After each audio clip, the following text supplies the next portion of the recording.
Good morning, everybody. Let's wait for the family to pile in, and we're going to jump into talking about the solar eclipse in Virgo that's coming up on Sunday. I'll be right back. Give me a quick second. I'm going to open up some blinds to get some light in.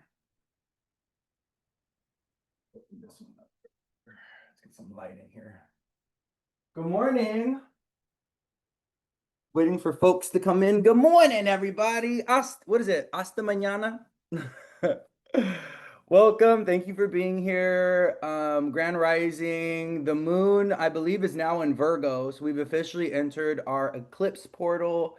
Really excited to go over the astrology of this particular eclipse. It's gonna be an intense one, y'all. Very interesting things happening in the stars. So it is 9:03 a.m., September 19th, 2025. Let's go take a look at what is on the rising right now. I believe either Libra or Virgo is on the rising right now. Let's take a look and see. We got a lot to talk about today, y'all. Whew, what a crazy time. How's everybody doing, by the way? Everybody who's coming on in. How's everybody feeling? How's everybody doing? How's the eclipse energy hitting everybody? I'm just waving at all these beautiful faces. Look at them. I recognize so many of you here. Let's wait for more people to get notifications. There's my pops.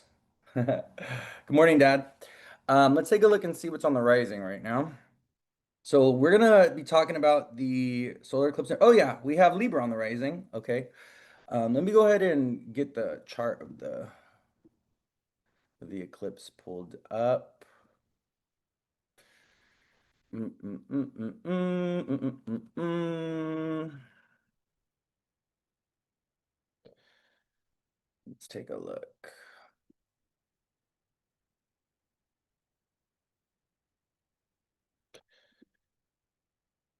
Someone said, I just woke up and I'm having terrible muscle pain connected to my neck and spine. My chiropractor's out of town. I was having neck and back pain, and I did some really intense yoga yesterday and today. I was doing yoga all day yesterday and today. And then I have a TheraCane, so I don't have it with me. It's in another room, but it's like a long cane, and you use it to massage knots out of your back, and it's like amazing. It's called a TheraCane. You can go ahead and get it online. Amazon has it. This is not an official promotion. I promise. This is not an ad. Okay, I'm making no money off of Terracane, but highly recommend it if you get a lot of like pressure and stuff in like your neck and your upper back area, and you can't massage it out yourself. Theracane is amazing. Okay, especially if you have a lot of Earth placements or if you're a Saturn person like me. Because Saturn, if you're like Capricorn, Virgo, Taurus, or if you have a lot of Saturn in your chart, let's say you have Saturn on the ascendant, you have Saturn aspecting your moon, or you have Saturn just doing a lot in your chart. What happens as you get older, your body gets tight and rigid, and your body gets cold and it crystallizes. So this is why we see a lot of Saturn people, a lot of Earth sign dominant people that end up getting arthritis later on in life because they're not adding heat to the body and they're not creating flexibility to counter the crystallization of Saturn happening in their body and to counter the heaviness of the earth element, right? And the tightness and stuff like that. So highly recommend if you are earth person, earth dominant person, you have a Capricorn moon like me, you get into yoga, Tai Chi, you get into some kind of flexibility practice in order to create space in your body and so you don't get arthritis when you're older, okay? All right, so we have, let's see, hold on, give me a second, y'all. I'm just looking for it. I'm getting the chart pulled up. I'm waiting for everybody to come in.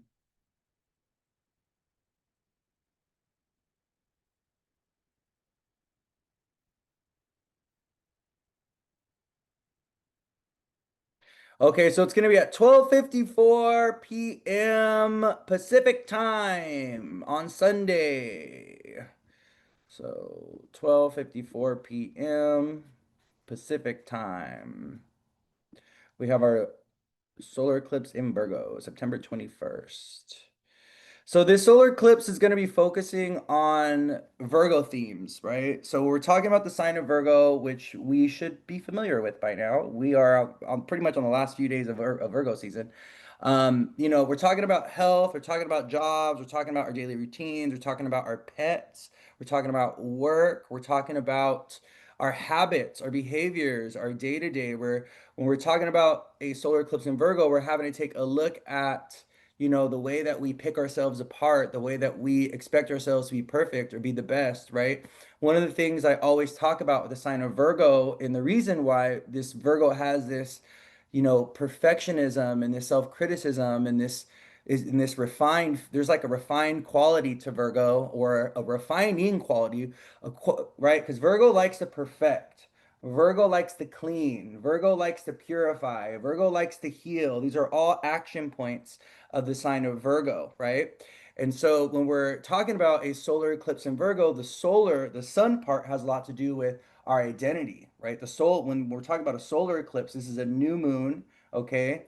And we're having to take a look at some things, our direction of life, who we are, our identity, our ego, our relationship with ourselves, our relationship with our children, our relationship with our father, right? Solar eclipse, also the sun, right? Has a lot to do with authority figures and leaders and presidents and CEOs and people who are in the limelight, people that are very public. So I'm expecting with this solar eclipse in Virgo, we're going to see a lot of action and activity around leadership. And what's so interesting, which is another thing about that I was thinking about last night, is we're gonna have this solar eclipse in Virgo, which is the sun and the moon together. It's a new moon, right? But it's opposite, they're directly opposite Saturn. And the sun and Saturn have their own individual cycle. They have their own unique cycle, the sun and Saturn, where, the sun, he every year, right? He has a conjunction with Saturn, and then he squares him, and then he moves on to an opposition with him, and then he squares him again, and then he conjoins Saturn. So the sun and Saturn, they have this annual cycle that they do. They have like a yearly cycle that they do.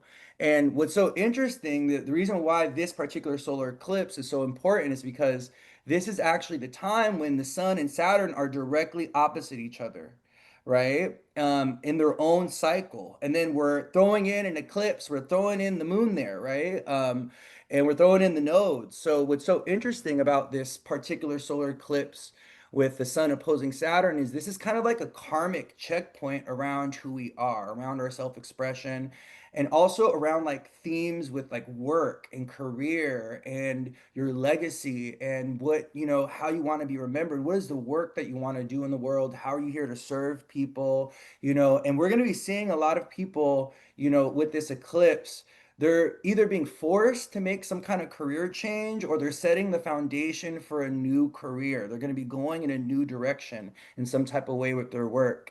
And we're going to see it. The reason why some people are going to be forced into career change is because there's going to be layoffs. There's already been a lot of layoffs. There's already been a lot of people getting let go. And a lot of people are in a certain space right now where they're having to they're going through like a personal reckoning around like work and career and things like this.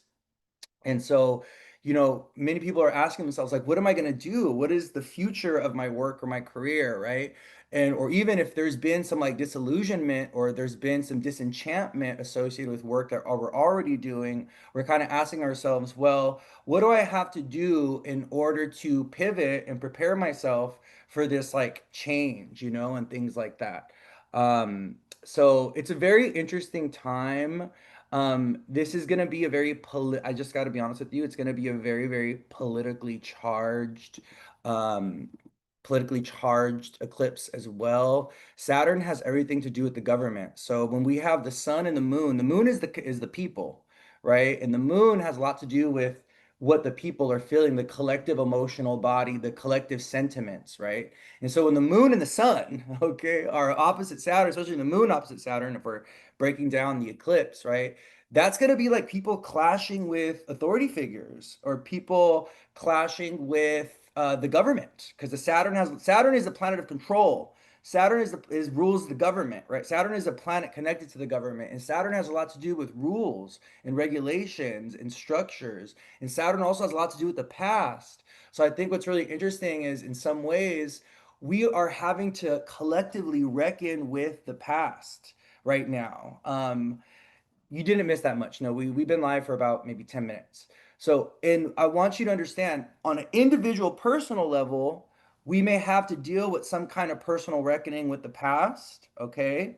But also collectively, look, think about the United States and what the United States is going through right now politically, right? Our past is coming back to haunt us. The karmic past of the United States, the karmic past of, when we're talking about racism and sexism, we're talking about bias and prejudice, and we're talking about like, these deeply rooted, ingrained shadows that haunt this country, that haunt the United States. We're having to go through a personal reckoning where those shadows are coming back to life. One of the things that was so interesting is a few days ago, I posted on my stories actually. Chani Nichols, I think that's her last name, how you pronounce it. Um, she was talking about how in a reel that she was talking about how the nodes, the North Node and the South Node, they stir up the shadows of the collective. They stir up the things that haunt us, the things that, crawl around in the dark, the things that we hide underneath the rug and the floor mat in our own life, but also in society, right?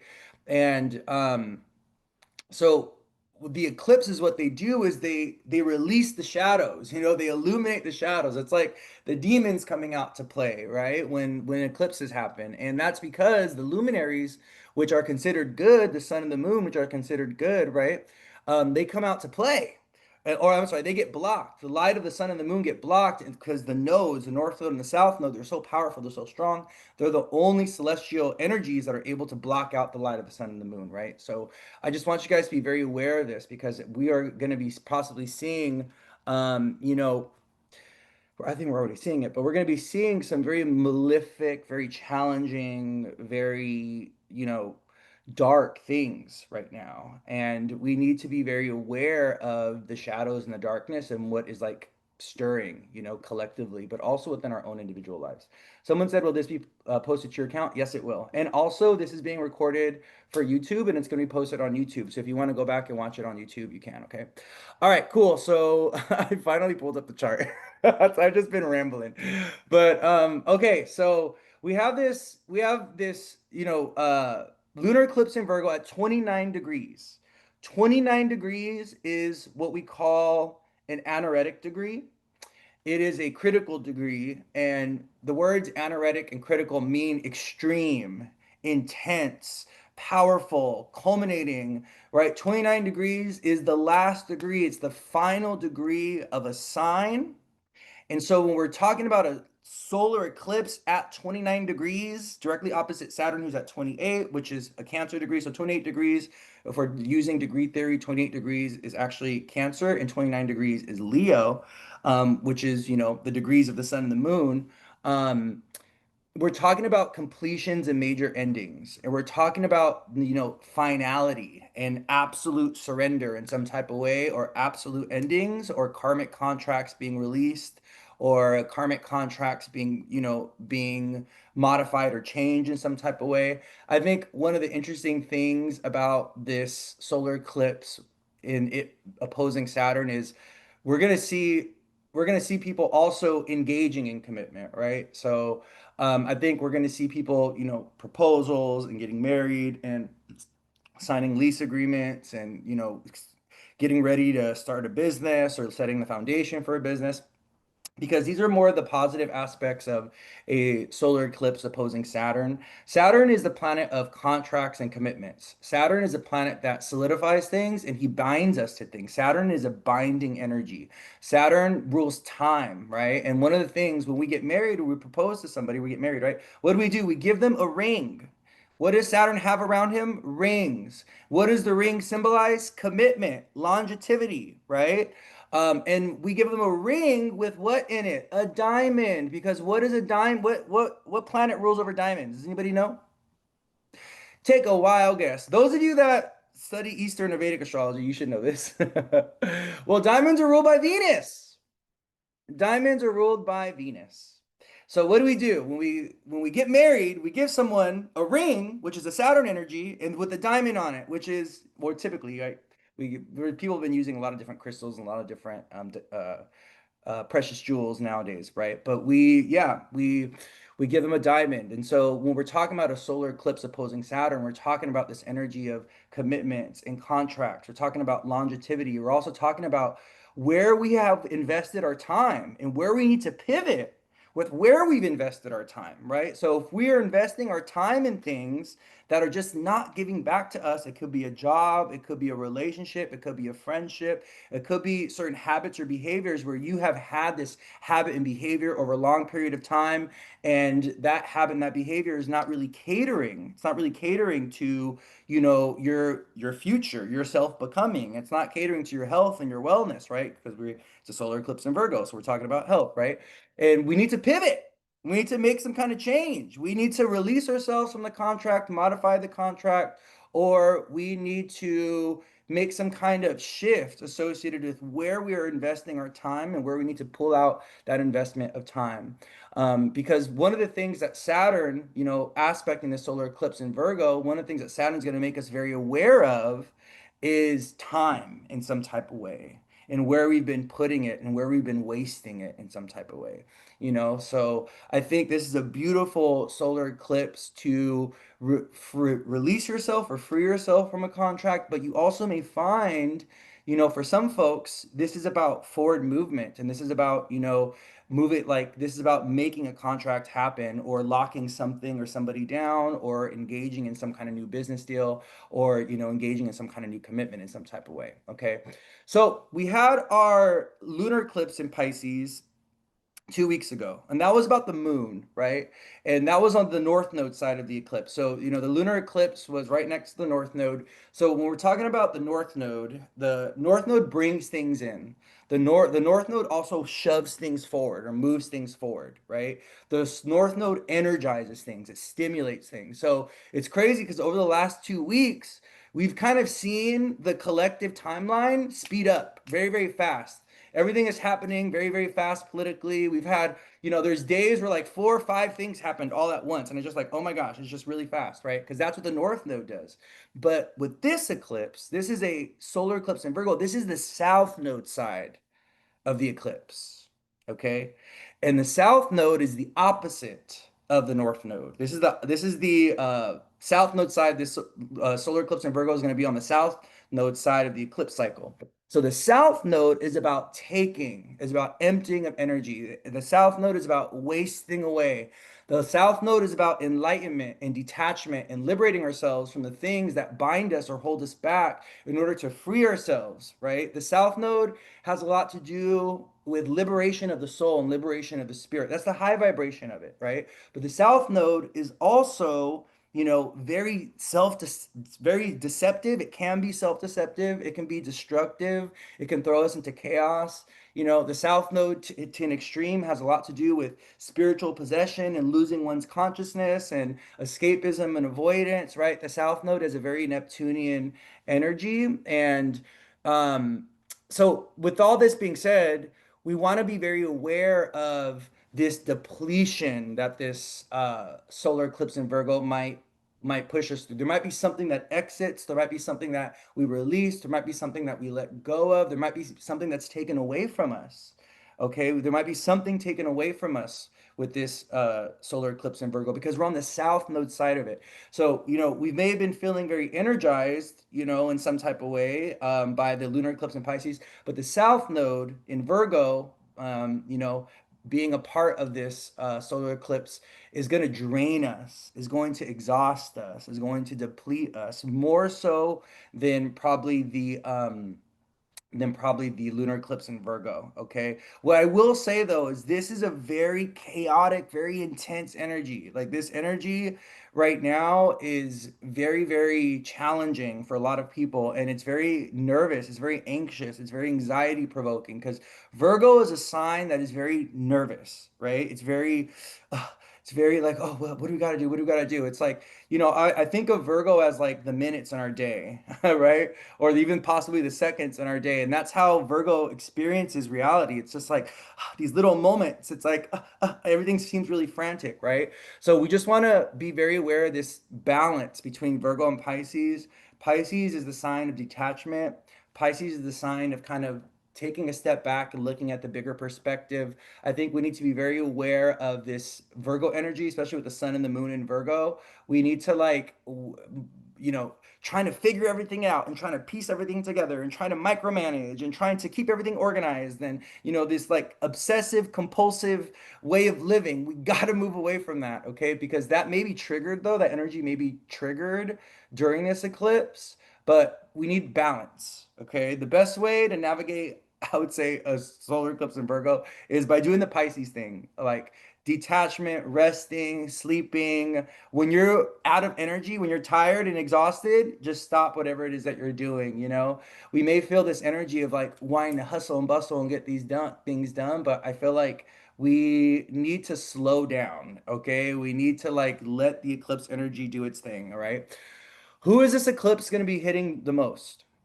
Well, it's going to be hitting mutable signs the most. So if you're a Pisces, Virgo, Gemini, Sagittarius, especially if you have your sun, moon, and rising there, if you have anything around the last degrees of a mutable sign, so if you have anything around, 25 to 29 degrees, even going into the early degrees of a cardinal sign. So if you have, anything from 1 to 5 degrees of Libra, Cancer, Aries, or Capricorn, if any at the beginning, you're probably going to feel this eclipse. You're probably, because the sun and the moon are at 29, so within 5 degrees of either side of this 29 degrees, you're probably going to be feeling this eclipse pretty intensely.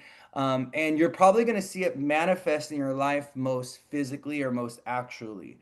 Um, and if you have any other planets in mutable signs, you want to pay attention to what planets are getting eclipsed possibly. So you may not have your big three in a mutable sign around, 25 to 29 degrees of immutable, which is the last degrees, but you may have a Jupiter there, you may have a Venus, you may have your Mercury there, and your Mercury, Venus, or your Jupiter is getting eclipsed, right? So that can indicate something happening with Jupiter, Mercury, or Venus people in your life, or those areas of your life or those topics, right? So if it's Venus, it's about relationships, it's about, money, it's about your precious items, your precious objects.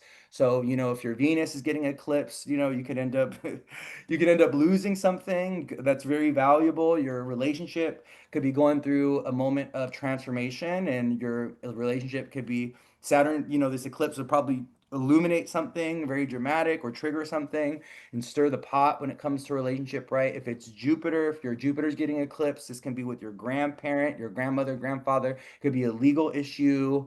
It can be, you planning a vacation. All of a sudden, you're planning a vacation. You don't know why, but the eclipse is pushing you to plan a vacation because that's a Jupiter thing, or even a moment of celebration in marriage, right? If you have your Jupiter getting eclipsed and you have Saturn opposite, let's say you have Jupiter in Virgo at 29 degrees and, Saturn's opposing your Jupiter, right? And you have the eclipse on it, well, that could be marriage, or that could be a new business contract, or that could be you leaving a job and, letting go of a job or something. So you just want to pay attention to any planets that you have in those last degrees of immutable, or even the early degrees of a cardinal sign, okay? Because it's going to hit you most strongly. And the reason why is because you're going to be either getting conjuncted, I think it's the right way to say it, by the eclipse. If you have Virgo placements, you're going to be getting squared if you have Gemini, Sag placements, and you're going to be getting opposed if you have Pisces placements, okay? Let me just slow down and wave at everybody. Look at all the people here. Look at all you beautiful faces.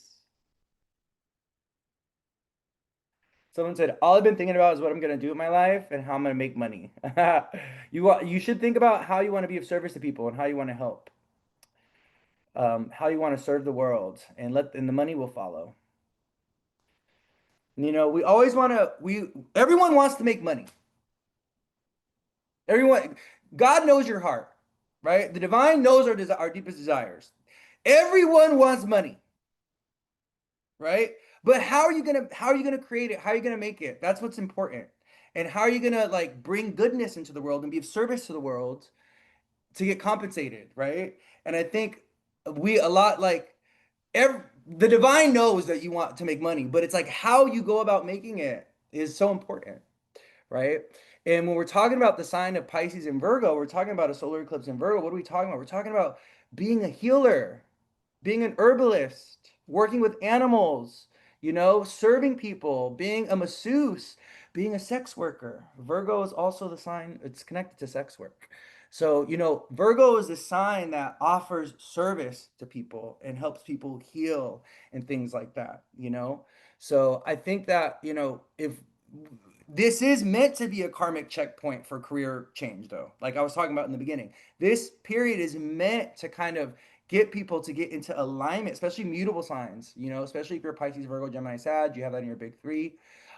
This is meant to be a period that gets you into alignment with your karmic work. What work does Saturn want you to do? What work does the sun want you to do, right? So when we're talking about the sun and Saturn in astrology, your natal Saturn, your natal sun, but also collectively, right? The sun and Saturn have everything to do with how we show up in the world and what our work is going to be in the world, right? Saturn is our legacy. Saturn is the planet of career. Saturn is the planet of time, and Saturn is kind of like how do we want to be remembered, right? And the sun is like how we want to shine, how we want to glow. What kind of illumination are we meant to bring into the world? What new ideas are we meant to be leaders, right? Are we supposed to be leaders? Are we supposed to be stepping into roles of leadership, right? Which is a sun and a Saturn thing, but more so a sun thing, right? So we're asking ourselves these kind of big questions with this solar eclipse in Virgo around work and career, and around our bigger mission, and around how we're here to serve people and serve others. So it's a beautiful thing. I really enjoy it, right? Someone's asked the question, what do you think about people following that and also not doing the work on financial limiting beliefs? Well, we are in a very financially limiting time, right? So I think we need to honor the fact that right now, in this particular time and place, hold on, give me a second. I'm just gonna block this person real quick. Bam. In this particular time and place, we are going through, you know, a moment of financial change, very dramatic, quick financial change. And but there's gonna be it's gonna get bad before it gets good. And what we're seeing is, a lot of layoffs, and we're gonna see that. This is gonna be a big theme with this eclipse in Virgo. We have the sun and the moon next to the south node, and we have this eclipse, right, opposing Saturn. So I really feel like we're going to be seeing CEOs, leaders, bosses losing their jobs or stepping down or quitting, or we're going to be seeing more bankruptcies when it comes to businesses and corporations and stuff, right? So how we go ahead and navigate financial trauma in a period that is very financially traumatic, is definitely a challenge. And I think we have to band together, and we have to be very creative at this time, and we have to lean on our social networks. I cannot express to you enough. For those of you who've been following me for years, back in 2021, I was telling you, get your skills together. Start learning something, okay? Because guess what? We are moving to a timeline where the entrepreneurial spirit is going to thrive, where you are going to be your own employee and you're going to, right? We're moving towards that. I was telling you guys this in 2021, 2022. Get your skill set together. Start learning new things. Start, developing a craft, developing a creativity thing, developing something to where in the future you can fall back on that. You have that skill, you have that talent, you have that gift. I was telling you guys this for the last 4 years, okay? I've been telling you. I knew that this period was coming. I knew it. I knew it. And not only me, but a lot of other astrologers were talking about like, oh yeah, like the economy is changing in this period of being at a company for 60 years and retiring and having a 401k and having that's gone. That's been dying. It's been on its way out. And we need to let it, because you know why? We were all working. So many people have been working, doing work that they don't even enjoy, that's not even aligned with their soul's mission, with their soul's journey, doing work that gives them no fulfillment, just paying the bills, just getting by. What is that? Why are we wasting our time, right? We've been prisoners to this system, right? Money has been keeping us in a form of imprisonment in these jobs. So now that that's coming to an end, how are we going to shift and change? How are we going to go ahead and pivot? And this is a beautiful time, right? This is a beautiful time to really, get creative and get expansive and take a risk and take a chance, on yourself, especially if you've cultivated some gifts, some talents, deep down in your heart you want to be independent, you want to work for yourself. It's not for everybody, right? It's not for everybody, but if you're feeling that, you got to honor that. You got to listen to that. One of the things that has been coming to me is I don't know what, I always want to like post things in my stories, but I just don't. And I have to like work on that. I have like there's some blockages that I'm working through when it comes to like my content and creativity. And, I have a 10th house habit. Anyways, enough about me. One of the things that was coming to me was like, when God calls you to do work, when the divine calls you to do work, you have to answer the call, because that calling is going to grow and grow and grow in your heart. You're going to feel it. The divine is going to keep showing it to you. You're going to keep seeing the numbers. You're going to keep getting the messaging. People are going to bring it up in conversation. You're going to keep, when the divine, when spirit calls you to do something, calls you to work, you have to answer the call. And sometimes that work is not about personal fulfillment or joy. It's not. Okay? I'm going to be honest with you. We think that our work we should always be passionate, we should always be joyful, we should always be excited by it, but unfortunately, no, that's not how it's going to be. Sometimes your work in the world is dealing with homeless people. Sometimes your work in the world is dealing with elderly patients that are going to poop all over you, right? Sometimes your work in the world is serving people and doing work that's hard and that's difficult and that's sad, right? And you still got to do it. You still got to show up. That is your karmic obligation. That is your karmic work. That is your destiny. You're not always going to have fun. You're not always going to enjoy it. It's not always going to be sunshines and rainbows. It's going to get tough, but that is part of the work that we're here to do, right? And that's what Saturn is here to teach us. We have this solar eclipse in Virgo opposite Saturn. Saturn is like, I don't care if you don't want to do it. This is in your motherfucking contract, right? Saturn rules contracts. This is in your soul's contract. This is what you signed up for, okay? And you got to cultivate that joy within that work, right? But this is a checkpoint for so many. This is a karmic checkpoint for so many when it comes to where they stand with their work, okay? And what their mission is in the world. Especially if you're a mutable sign. You're going to be feeling it if you're a mutable sign, okay? So, all right, Saturn in Pisces. So over the last two and a half years, roughly, um, we've been dealing with Saturn and Pisces, and there's been a lot of lessons, a lot of Pisces lessons. So delusion, scamming, fantasy, self-deception, addiction, escapism. These have all been Saturn and Pisces lessons. Those of us maybe struggling with addiction, trying to go sober, boundaries in relationships, not playing the victim, freeing ourselves from codependent connections, feeling like we need more agency in our life, right? Especially last year when Saturn was in Pisces, because we had the nodes in Aries and Libra while Saturn was in Pisces. So last year was more so about agency, but now this year the nodes, as of January of this year, the nodes went into Pisces and Virgo. So there's been a doubling down of the Pisces lessons, right? But Saturn is wrapping up these lessons with this eclipse, okay? Because he's at 28 degrees Pisces. He's going to retrograde, I believe, to like 24, 25 Pisces in the next couple months. And then going into next year, he goes into Aries and he's done with the sign of Pisces for another 30 years. Okay, so this solar eclipse in Virgo, whatever you've been dealing with associated with Saturn lessons, your Pisces house, however Saturn has been hitting you. I know a lot of people who have late degree mutable placements. They have like a moon or they have a sun at late degrees of Pisces, Virgo, Gemini, Sag. And they've been, learning these really tough lessons, especially Sun and Moon people around their family, around their identity, around their ego, and stuff like that. But we're almost to the end, right? But we're wrapping up those lessons. This is like a checkpoint. This is like a completion point with some of those lessons. Some of you are going to realize with things that you've been dealing with over the last 2 years, you're going to realize, like, you know what?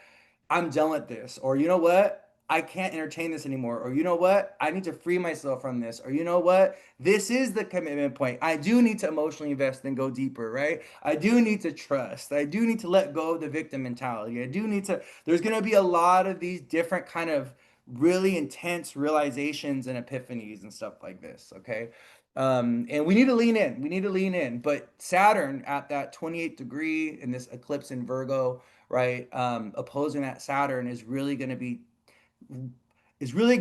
putting the whatchamacallit, putting the little bow on some of our narratives and some of our stories that we've been dealing with during Saturn and Pisces. Okay, so another interesting thing, I just want to. This is a little side note. I've been seeing how already this eclipse energy with, the 29-degree sun and moon and Saturn at 28 degrees. And also, just over the last few days, we had Mercury, we had a Mercury Cazimi, but we had Mercury actually, at the last degrees of Virgo opposing Saturn. I think we had a Mercury Saturn opposition on Wednesday. Um, but I've been seeing how it's been hitting people that have these late degree placements. So Mr. CK, Mr. Kirk, okay, he has a 28-degree Venus in Virgo. And this eclipse, solar eclipse, is happening right on his Venus. Okay, he's a Libra, but he's ruled by that Venus in Virgo. And Saturn opposing his Venus, Saturn has a lot to do with endings and death, but Saturn also has a lot to do with funerals in the graveyard, right? So this eclipse hitting Charlie Kirk's Venus with Saturn opposing his Venus, he's literally having a funeral, Saturn, on his on Sunday, on the day of the eclipse. Okay. The other thing, so Jimmy Kimmel has Uranus in Virgo at 28 degrees, 28, 29. I think it's 28 or 29. It's at either one of those. I can't remember the exact number, but Saturn in Pisces is opposing his Uranus in Virgo, okay? And Mercury hit his Uranus, opposing that Saturn, okay? That's opposing that Saturn, and he unexpectedly got let go from his show, right? Mercury hitting the Uranus, Saturn opposing the Uranus, and the eclipse hitting him as well, hitting his Uranus. A sudden change with work, right? Because jobs and our work and our day-to-day routine is Virgo, right? So what you may see with this eclipse, just like Jimmy Kimmel, just like, Mr. CK, Mr. Kirk, there can be, a sudden shift or change with career direction in some type of way, or with your work, with your daily routines, with your health in some type of way, right? And there could be some kind of climactic ending. And it's so interesting because I've been seeing how this Saturn at 28 degrees and how this eclipse energy hitting that Saturn and with Mercury passing, through the sun and opposing that Saturn, I've been seeing how people that have these last degree mutable placements have been getting hit directly in their own life. Mr. CK, we're seeing that with him on Sunday. He's having his funeral on Sunday as Saturn is opposing his Venus and as the eclipse is hitting his Venus. We saw that with Jimmy Kimmel and his Uranus getting activated by the Saturn Mercury opposition on Wednesday, and then him suddenly getting let go from his job. And also with Mr. Redford, Robert Redford. So he's a Pisces rising and Saturn right on his ascendant. And he passed away with Saturn right as on his ascendant, right? So it's so interesting to see how these energies and how Saturn's work is manifesting in the collective, and it's been manifesting with people that are in the public eye. But I just want you guys to take notice because just like with Jimmy Kimmel, just like with Charlie Kirk, just like with Robert Redford, what happened? There's an ending. All of them are dealing with an ending in some type of way, right? Robert Redford passed away. Jimmy Kimmel leaving a job that is been a defining part of his career, and then Mr. CK is getting buried, right? He's having his funeral. Endings, all of this, Saturn, all of its endings. So we just need to be very aware of what Saturn is calling us to do and Saturn's work at this time. Before Pluto is rediscovered and Pluto was given, the god of death, and he was attributed to Hades, right? The planet, the traditional planet of death and endings, who's known as the Reaper, the archetype of the Grim Reaper, is actually from Saturn. Okay, so I just want you guys to understand over the next 2 weeks, as we're going through this lunar eclipse or this solar eclipse in Virgo, there's going to be endings. There's going to be death. We're going to see the death of more leaders, possibly, or people that are in the public eye, and also elderly people or elderly pets. Virgo is a sign of pets, and Saturn has a lot to do with elderly. So if there's people that are, they're at their end of life, this energy, right? You got to think about it. A lunar, solar eclipse, the light of the sun, the soul, right? The sun rules our heart. The sun rules our life force, our vitality. Not only is the sun getting blacked out, okay, not only is the light of the sun getting blacked out, right? Because that's what a solar eclipse is, the light of the sun gets blacked out, but it's also facing up against Saturn. We have a sun Saturn opposition, right? So there's like a doubling up of endings of endings and like death in some type of way, and it's just part of this karmic timeline, and it's just so interesting that the sun and Saturn are opposite each other because the sun and Saturn have their own annual cycle, right?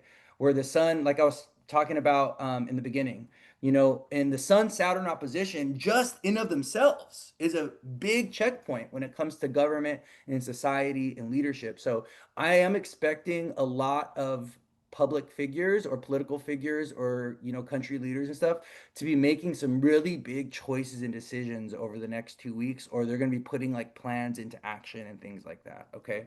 One of the things that we do need to be careful with this eclipse we need to be careful with being scammed or being deceived or being lied to or being conned. That Saturn in Pisces with the North Node there, the scamming and the deception is like been on 10. Okay. It's nothing new. We've been dealing with this over the last 2.5 years. Okay, we should know by now, that those people calling us to try to get our tax ID number and get our social from India are not working for the government and are not, our credit card agency. We should know better by now, okay? If you end up getting scammed during this eclipse, baby, your discernment is off, all right? Pisces is the sign of scams and delusions and fantasy and what is unreal. And Virgo is a sign of what is real, what is tangible, what is practical, what is logical, what you can feel with your hands. Virgo and Gemini, Mercury's job is to discern Jupiter's bullshit. That's what Mercury's job is. Mercury, Gemini is here to be like, Sag, you're lying. That is not true. That's some bullshit. Okay. And same thing, Virgo is here to be like, Pisces, listen, you're deceiving yourself and you're scamming yourself, and baby, that's not even real. You're living in an illusion. That man don't even like you. You have the man don't even, he hasn't texted you in 2 weeks. Okay, you're over here stalking his page, Pisces. You're over here, driving by his job, and that man doesn't even, he's not even thinking about you. So get out. Virgo and Gemini are here to discern, right? They're here to piece through Pisces and Sagittarius's BS in some type of way. So when we're talking about solar eclipse in Virgo, we need to up the ante of discernment.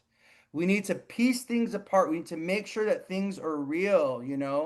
One of the things that I think about with Pisces, because Pisces is like illusions and like smoke and mirrors and stuff. It's kind of like, you look at a cloud and you think you could step on it, right? And when you step on a cloud, you fall right through it. It's not even real because clouds are ruled by Pisces. They look real, but physically they're not real. So Virgo needs to come in and be like, okay, let me go ahead and let me go and let me step down on this real quick. Before I fully step on this cloud, let me go ahead and put my feet on it to see if it's real. That's what Virgo does. Virgo pokes and prods a little bit, and Virgo analyzes, and Virgo pieces apart, and Virgo kind of dissects sometimes. I think Virgo and Scorpio have a lot in common.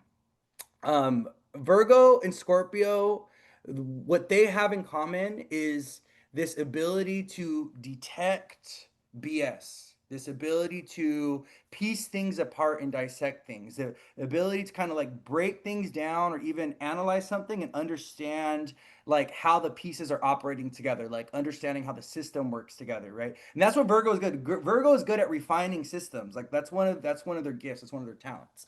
And so, with this solar eclipse in Virgo, we need to be asking ourselves, where do we need more discernment in our life? Where do we need to be a little bit more objective and not so delusional and fantastical? And where do we need to, be more like pay closer attention to the details? Where do we need to pay closer attention to the details is what I'm saying. Okay, I think that's the question, so that we can not get ourselves in a situation where we get scammed, where we get deceived, where we get taken advantage of, where we get lost in the sauce in some type of way, right? So I think we just need to up the ant we need to up our discernment principle with this solar eclipse in Virgo, and be very discerning. Also, if you are someone that is like you're always getting taken advantage of, and you're always like being lied to, or you're just gullible and you just lack discernment, baby, you need to work on that digestive system, okay? You need to work on that upper intestine. You start taking those probiotics. You need to work on that IBS and that lactose intolerance of yours. Okay. You need to work on that upper intestine and that digestive system, because we rely on the digestive system for discernment to catch bullshit. The upper intestine is ruled by Virgo. The pancreas, the gallbladder, the lower part of the stomach are all ruled by Virgo. And when your upper intestine and your digestive system are not up to function and not working properly, you're not going to be very discerning with things.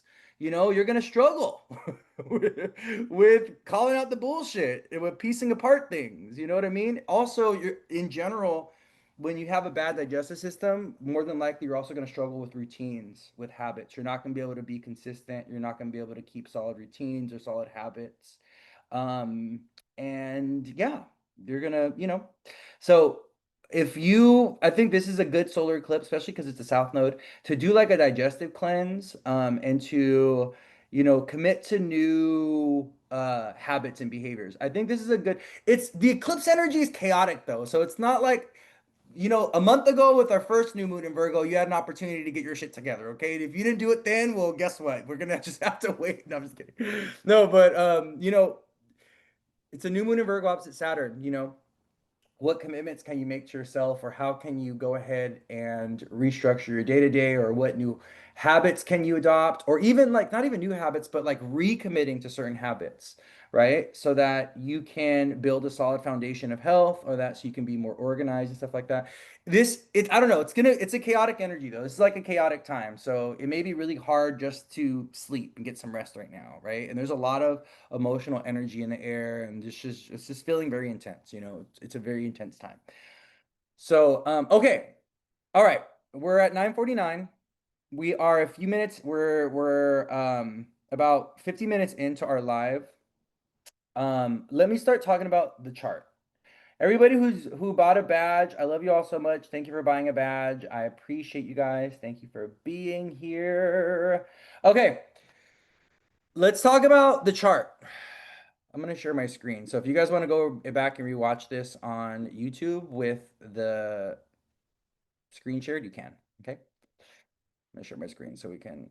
So if we put the eclipse in Virgo on the ascendant, also, I was just talking about health. Let me go and finish that thought. Um, this can be a health checkpoint for some people, this eclipse, and also if you end up getting sick during this eclipse, it's because your body's trying to purge something or release something, or your body is like calling you to rest and take care of yourself in some type of way, because you're living an unbalanced life. So, if you're giving too much energy to your work, you're giving too much energy to others, to a relationship or whatever, and you end up getting sick or feeling ill, especially if you get like any kind of like chest thing or digestive thing, or if you like, It's because your body's either telling you there's something in your environment or something that you're engaging with that you need to like not engage with and like have better boundaries with or just disconnect from. You're like burning yourself out, like working too much or giving too much of your energy away to others, or you need to address something within your with your body, with your health, with your habits, with your diet. And your body's telling you like, oh, warning sign, come on, it's we got to address it because we don't want it to get worse, right? So yeah, there is going to be people getting sick though during this eclipse. You know, Saturn and Pisces, it's going to be like lung illnesses, watery illnesses, things like that. So, congestion, pneumonia, viruses, bacteria infections, viral infections, bacterial. The south node and the eclipse, the nodes are connected to viruses and bacterial infections, and they're also connected to like, especially the south node is connected to strange, weird diseases or very unique niche diseases that sometimes bypass detection or cannot be detected. That's a south node thing, by the way. If you have the south node in the sixth house, sometimes you'll deal with an illness or sickness that cannot be found or that will take some time for them to find, to figure out, or to put it together because there's something unique or different about it, or there's even something karmic about it. Also, sometimes when we have the south node influencing the sixth house, 12th house axis, or even the eighth and the second, there can be genetic illnesses that we inherit. So, or even if you have the nodes on the ascendant, or if you have the south node in the rising, there can be genetic illnesses that you deal with that are karmic, that run in the family lineage, or that are part of the genes in some type of way. If you got sick during the Pisces eclipse, same thing. Yeah, if you get sick during eclipse season, it's because your body's trying to purge something, it's trying to release something, it's trying to clear something out. Okay, it's like there's something that needs to be detoxed. Um, but it's interesting when you ask that question, when you ask that question about if we got sick during the Pisces eclipse. What came up to me was releasing fear or confronting fear or purging fear from the body, which is so interesting. I have that just came to me. Purging fear from the body or releasing fear from the body, or also releasing anxiety and paranoia and like excessive stress from the body. So if you do end up getting sick or ill, something is being released from your body and from your consciousness. This solar eclipse in Virgo opposing Saturn is going to have us confront our fears, though. So, Saturn is the thing that goes bump in the night, okay? Saturn is the clown underneath your bed. Saturn is, you know, um, the skeletons in your closet that you're afraid of. That's Saturn. So, with this solar eclipse opposing Saturn, we may have to confront our fears. Our skeletons in the closet may end up coming out and wanting to dance and wanting to play. That clown that's hiding underneath our bed may pull out our ankles and pull us under. I'm kidding. But no, we're gonna have to confront our fears. Many people are gonna have to confront their fears, their limitations, right? It's like the sun and the moon are they're facing off with Saturn. Saturn is this blockage. Saturn is like Snorlax in the road. And we gotta get through fucking Snorlax. You need to find your flute. You need to find your flute, okay? And you need to get your great ball ready, your ultra ball ready, so that when Snorlax wakes up and you have to fight him, you can go ahead and catch that chunky bastard. Okay, it's like Saturn is like Snorlax in the road, and we have to move through him. We have to confront him. We have to confront the fear in order for us to progress. Right? Many people are feeling this right now. We have to confront some kind of fear. We have to confront something in order for us to move on to our next chapter, into our next story. I was actually talking to someone. There's a friend of mine that, he's really cool. His name is Valentine. He's a Libra. It's so funny. His name is Valentine and he's a Libra. But what he was saying yesterday, we had a quick conversation when I was walking my dog, and he was like, yeah, like, I see it as like the final boss. Like when you're at the very last stages of growth, or when you've reached the end stage of a certain chapter of your life, there's a final boss that you have to fight in order to progress to the next chapter or to get to the next level. And that's what this eclipse may feel like. There may be some kind of final boss that shows up. There may be a Snorlax in the middle of the road that you got to confront. There may be some kind of fear, some kind of shadow, some kind of burden, right? That you have to like deal with, or that you have to confront and free yourself from. Possibly Bowser, you got to fight Bowser, right? In order for you to progress to the next level. And you absolutely need to keep your eyes open and pay attention and be honest with that, okay? And don't be afraid. I think that's one of the biggest things is like whatever fears are stirred up for you during this eclipse season, especially with this eclipse in Virgo opposite Saturn, you want to be like, are these fears even real? The majority of our fears are delusional. They're not even real. Saturn in Pisces has been trying to show us these fears that you have, they're not even real. Okay? These self-limiting beliefs, these traumas, these like afraid of being seen and afraid of sharing your magic and afraid of what people are going to say and you're afraid of being independent and so you're it's like we're just afraid of so many things and look at how all that fear blocks us from doing the work that we're here to do in the world, from being the people that we're meant to be, right? From finding the joy, from pursuing the things that are going to bring us fulfillment. We got to confront this fear with this eclipse, okay? If fear comes up for you, you need to take a look at it and be like, I'm not afraid of you, right? Because fear is usually the way forward. This is a quote, my personal quote, okay? Quote me on it. Fear is often the way forward. Fear is often the way forward. You have to, usually the way forward is through the fear. Like that is where that gate, like that is where you're meant to go, is through the fear, right? And that's in Saturn, the reason why he does this to us, the reason why Saturn puts these limitations, fear is another form of limitation, right? The reason why he does this is to get us to be courageous and brave and to cultivate strength of character and to cultivate wisdom and to cultivate fortitude. Like Saturn, he wants you to be strong. He wants you to be tough. He's going to bully you a little bit. He's going to toss you around a little bit. He's going to make you suffer a little bit so that you develop wisdom and knowledge, right?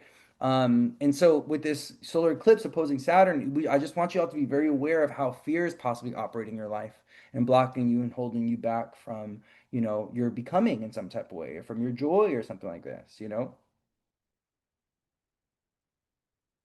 What do you think about being uncertain about dating someone because you want to know if they can be financially stable? Like I was saying, we are in a very financially unstable time. I think, obviously financial stability is an important thing and you never want to be with not that you never want to be with someone, but it can be a challenge when you're trying to date someone that is going through a moment of like financial change or financial struggle, or even they're like there's something in their careers changing. But to me, and this is I'm a Pisces rising and I have a ninth house stellium. To me, love is doesn't it's not about anything tangible. If you really love someone, and if you really, if they're your soulmate, and if you just feel deeply like this is my soulmate, I love this person, we love beyond the physical and the material. Love is not a physical material thing. Love cannot be supplemented by money.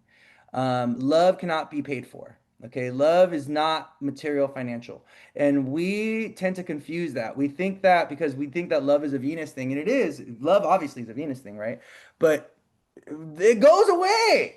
Money comes and goes. Money flows. Moony. Think about it. The moon changes signs every 2.5 days, right? Money. Look at we talk about our money flow, right? Oh, it's raining money, right? We always talk about money being connected to water, the element of water. And what does water do? Water comes and water goes, right? You can from one day to the next you become a billionaire, and from one day to the next you can lose it all, right? So I think, if money and resources is a value of yours when it comes to money and finance or when it comes to love, that's important for you, right? For me, I mean, to me, love is timeless, you know? Love is not a financial matter. And listen, I got a Capricorn moon, all right? And I got a Scorpio stellium. So daddy will take care of you. Come over here, okay? Don't worry about you. Come here, my little brokey. Come here, my little brokey. Daddy will take care of you. Dad, there's enough for the both of us, okay? But yeah, you just gotta ask yourself how important is that matter, And you never know. I think also relationships. I also think that like there's something that can be very virtuous about there's something that can be very virtuous about being with somebody when they're like down or out or they're going through a period of difficulty, and then they build up their life and they like do great, and you're there just supporting them as they're like rebuilding and like figuring things out. And and they're always going to have that gratitude and that appreciation for you, that you didn't just judge them or you didn't just bypass them or whatever, because they happen to be in a moment of like where they're down and out. But also, if you are a work ethic person and you are very career oriented, and you want to be with someone that is not so much, they're not really ambitious, they don't really care about their career, that's not really a big focus for them, but that's important for you, then that's a conflict of values. You see what I'm saying?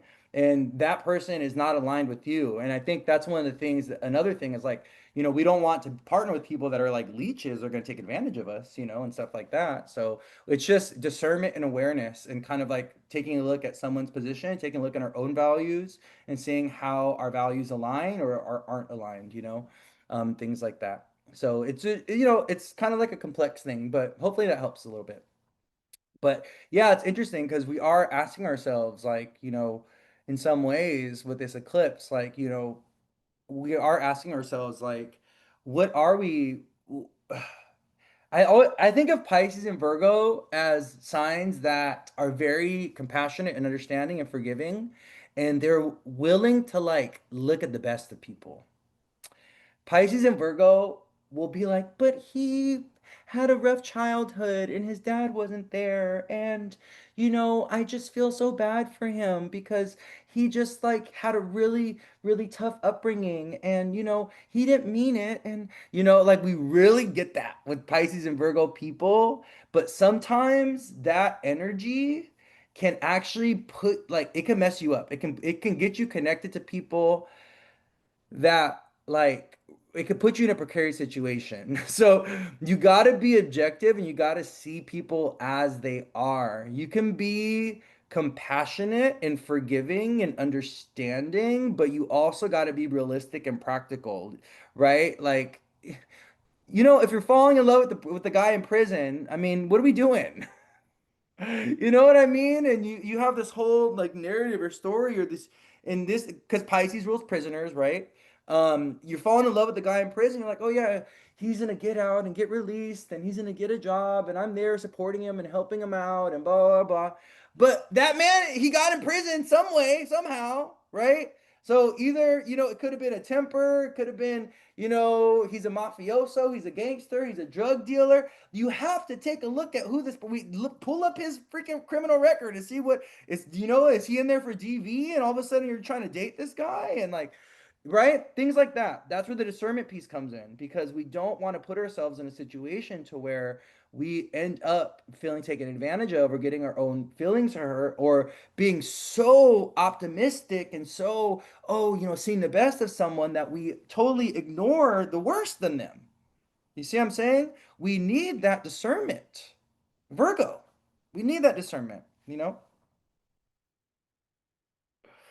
So you feel like it's deception if things are great together and confusing when apart. No, baby, that's your trauma. That's your attachment issues.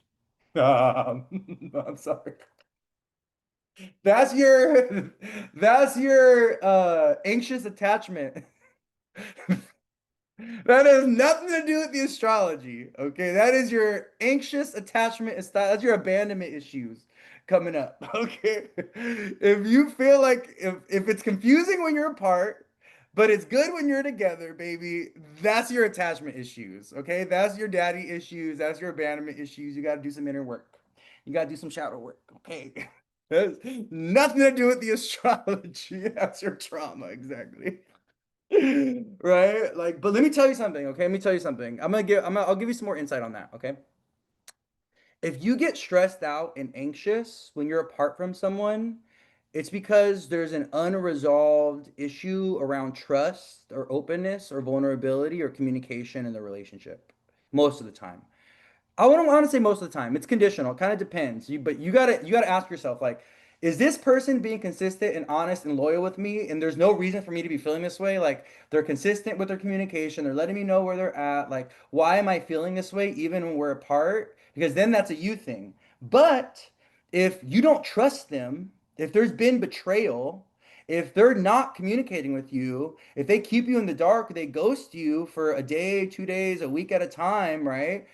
And you're like getting triggered by that, well, that's your inner SOS system telling you something's off, something's wrong, right? And for those of us that are intuitive, we're psychic, we're intuitive, we're going to start having terrible dreams. Spirit is going to start to tell you and show you something is off with this person, something is off with this relationship. You need to dig deeper, you need to ask questions, you need to see things as they are, you need to do your research. And let me tell you, when you are an intuitive, psychic, spiritual person, when you are connected to the divine and you have those on the other side looking out for you, they're going to give you the evidence. The shit is going to drop in your lap. They're going to just show, like, you're going to, all of a sudden, you're going to randomly see a text message. You're going to be, walking on the street and someone's going to be like, oh, hey, I saw your dude with this person over the week. Like, it's just going to come out of nowhere. You're just going to get the information. It'll come, right? Like, but when it comes, you got to see it because so many times the universe is showing us something very clearly. Like it's like flashing in our face, and we're like, we don't want to look at it. Oh no, I don't want to look at it. I want to because we have a fear of the truth. So many people are deeply afraid of the truth, very afraid of the truth. They want to live in a lie. We love to live in our own lies. We love to live in our own deception. We love to live in our own fantasy, right? But what happens when we do that is we make ourselves available to being deceived and we build our life on something that is not real. And eventually there will be a moment when that glass house, when that bubble, that delusional bubble you've been blowing, it pops when that glass house comes crashing down. And it's going to be very, very difficult. It's going to be very, very heartbreaking, right? All delusions, fantasy, things that are unreal are meant to be brought into the light. They're meant to be, exposed. Like things, the universe favors truth. The universe is always pushing things towards the light. The universe is always trying to bring things out into the open, right? Jesus said it. Go read the Bible. I'm not going to start talking about the Bible, but go and read the Bible. Go read what Jesus said. Anything that happens in the darkness shall be brought to the light. It will be. It's a guarantee because it's the function of this reality. It's how this place works, right? So if you're feeling trust issues and if you're being triggered and if you're feeling anxious and paranoid when you're with someone, you got to ask why. What is making me feel anxious and paranoid? You got to get to the root of it, Is it you? Is it them? Is it something from the past? Is it something that's currently happening, right? Because that energy is going to fester and grow, you know. We can see people for their potential, but we got to perceive them and we got to look at them and we got to know them for who they are, right? And we got to judge, and I don't want to say judge them accordingly, but we need to be realistic around, judgment is a difficult thing, but sometimes what we think is judgment is just who someone actually is and who they've demonstrated themselves to be based on their patterns of habits and behaviors, right? If someone is consistently lying, right? If someone is consistently lying, well, they're a liar. That's their behavior. That's not judgment, right? It may be a negative attribute. They could have, developed lying as a survival skill in childhood. They probably needed to lie to navigate a troubled childhood, but that doesn't excuse it. That doesn't make it right, right?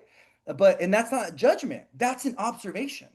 Sometimes we will be like, oh, I don't want to judge them or I feel bad for having a harsh opinion of them, but they have shown you who they are. And that at some point it's not judgment. That's just you being objective and being realistic with who they are based off of their patterns of behaviors, based off of what they've shown you, right? And we got to be realistic with that. We got to be honest with that. Someone asked, did you go over the eclipse for each modality? No, I didn't. Not yet. Um, Yeah, and also standards are not wrong or bad. Yeah, definitely. Sometimes, we need to have standards though. Standards are important because standards are a value. Standards are a Venus thing. Standards are like what you measure your relationship against, right? You measure your relationship against certain standards. The quality of a relationship for you is built on standards. You know what I mean? So, all right, let's get back to the eclipse. So let me take a look at something. Hold on. So yeah, so this eclipse, Okay, where was I at? Okay, so what I was talking about was I shared my screen and we put in the eclipse. So we're putting the Virgo on the rising for the eclipse, okay? And we're gonna be talking about the planets. So one of the things I love about this eclipse, I like Jupiter in the 11th house away from the eclipse.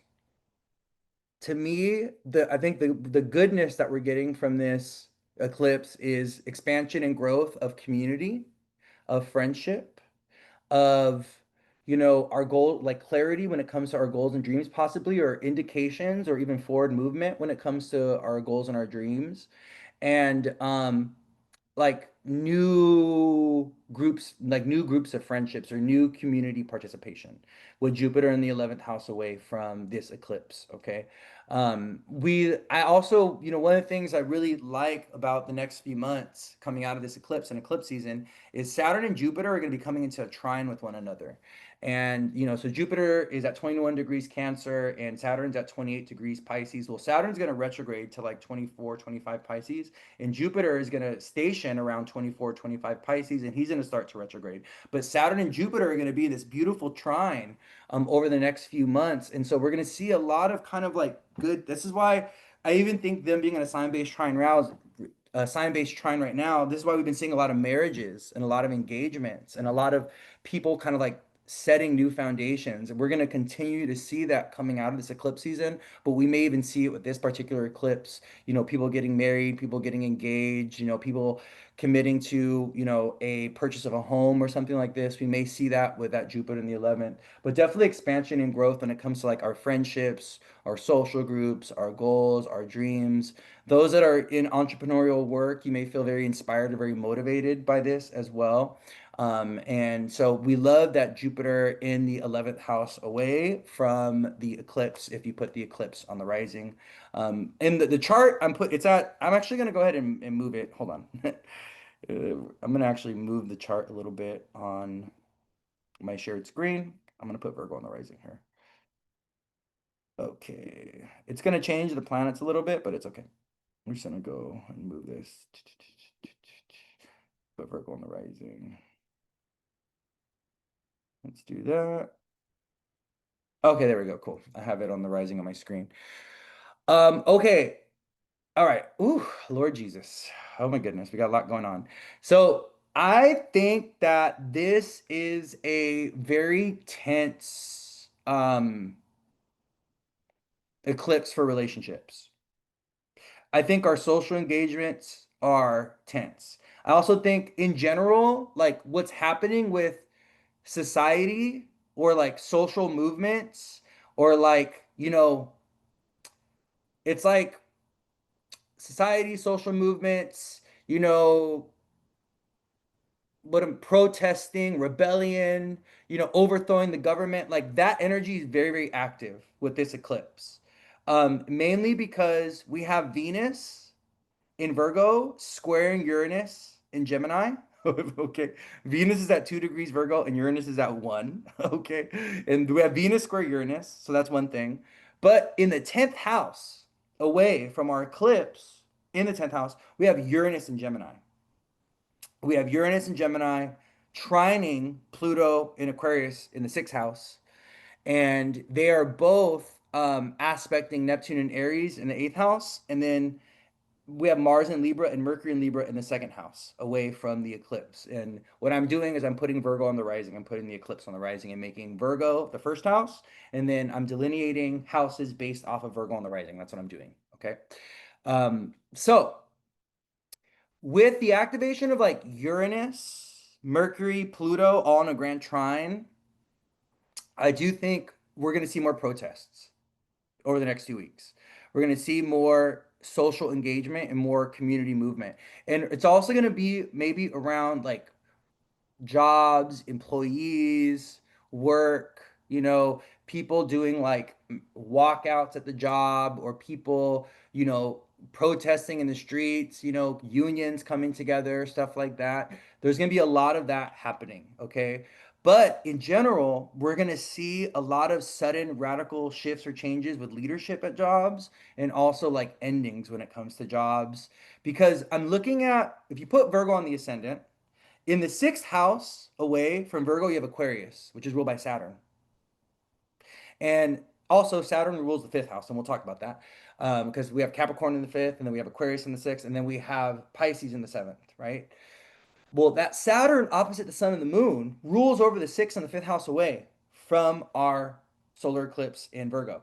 So to me, this tells me that there's going to be endings and struggles and karmic difficulties with fifth house and sixth house matters because Saturn rules the sixth and the fifth. So to me, this is jobs, the workplace. Welcome everybody coming in. Thank you guys for being here. We've been in. We're about an hour and 15 minutes in. Okay, but thank you guys for being here. So I do think we're gonna see more jobs and more sudden dramatic changes at the jobs and more announcements around AI technology being introduced to the job or introduced to the workplace for some people. Okay. The fifth house connection, though, someone said there was a protest today in Chicago at an ice holding facility and it turned violent. Yes, that's going to be the energy, my love, of this eclipse. Yes, it is. People, protesting and people out in the streets, and because people are very pissed and very angry. And Mars is about to go into Scorpio. So we have Mars 29 degrees Libra for the eclipse. But guess what? We have Mars going into Scorpio. Do you think a particular industry? Yes, the finance. So a few industries, okay? The finance industry, the service industry, the beauty industry, health industry. So, like hospitals, health, elderly care, possibly, finance, tech industry. So anything like working in banking and stuff like that. Tech, like, technology, computer development, engineering, stuff like that. Also the service industry. So like people that just have day-to-day jobs or even like Gemini type of jobs where they're like doing deliveries and stuff like that. That's where we're going to be seeing like constrictions and layoffs and stuff like this. Also, uh, like interestingly enough, the legal industry or the government, like government jobs in legal jobs or law jobs, those are also going to be under those are going to be jobs that are afflicted or that are hit by this eclipse energy. So, we may see some more government employees getting laid off. We may see more like really interesting things with like lawyers and judges and stuff like that as well. We're going to see that because of the 29 degrees Mars in Libra. Okay. Um, there's going to be some financial difficulty, I will say, during this eclipse for folks. I think because we have Mars and Mercury in the second, we have uh like Mercury opposite Neptune kind of. It's a 5 degree orb, but I would still consider it the Mercury opposite Neptune. And we have Mars opposite Chiron actually, within 4 degrees. Chiron's at 26 and Mars at 29. And it's like the second house, eighth house access. So to me, this is kind of giving like financial straits, financial constraints, financial challenges. This is also giving unexpected expenses or expenses that, have a lot to do with like our day-to-day stuff. So maybe, having to pay to get, your car fixed or repaired, or having to get your oil changed, or having to something like that. There's some kind of maintenance. I'm getting a download around needing to like maintenance something, with this during this eclipse. Someone said I could see government with the end of the fiscal year. Yeah, government jobs. Yeah. Do you think there will be more pushback onto this? Oh yeah, definitely. Yeah, it's baby, we're just getting started. What are you talking about? Someone said, do you think there's gonna be more pushback against this regime? They gotta do all their stuff first. So this is how like it's kind of like how crime works, right? Like the criminal has to commit the crime first before justice comes in to remediate and to hold the criminal accountable. Like you can't go ahead and put a criminal in jail before they've committed the fullness of their crime, right? So it's like we need to just watch. We need to just let them fuck up right now. We need to let them commit the crimes. We need to let them just it's that's just what's gonna happen because the way it's gonna work, right?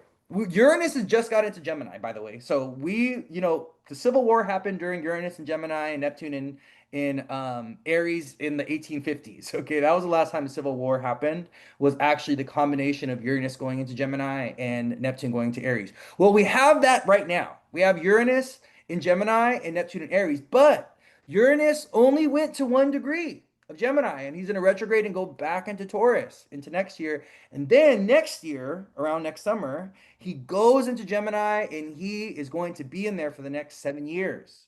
Baby, we're just getting started. This is just the opening credits.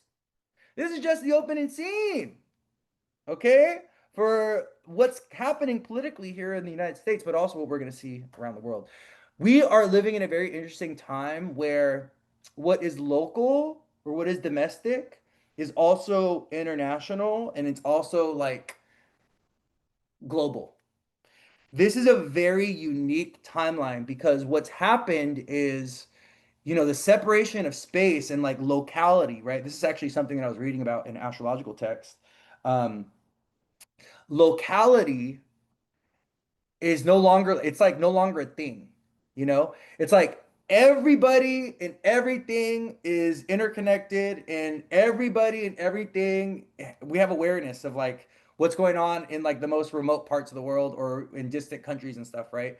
And so it's a very different time because social media has blurred these boundaries around what is different. So we're in this very unique cultural time where there's a lot of cultural contact happening and there's a lot of informational awareness around the politics that are unfolding globally where it wasn't like that before. And so what we're seeing with the government, what is the government doing right now? Censorship, right? They don't want us to see what's happening in Nepal or what happened in Nepal. They don't want us to see, especially here in the States, they don't want us to see what's happening in around the world because they don't want us to get any ideas. So this is why, we're talking about Saturn and Pisces, we're talking about Saturn is a censoring planet. Saturn is like, shut up, be quiet, don't say nothing. Okay? Look over there while I'm doing some shit over here, right? When we're talking about Saturn, this solar eclipse in Virgo opposing Saturn, we're talking about the silencing of voices. And we're talking about constraint or constriction of information. And we're talking about, censorship. It's a Saturn thing, right? And what are we dealing with right now, right? We're seeing censorship in a lot of different ways. The government is like, is moving towards censorship. That's what Saturn is showing us right now. So how are we going to fight that or combat that, right?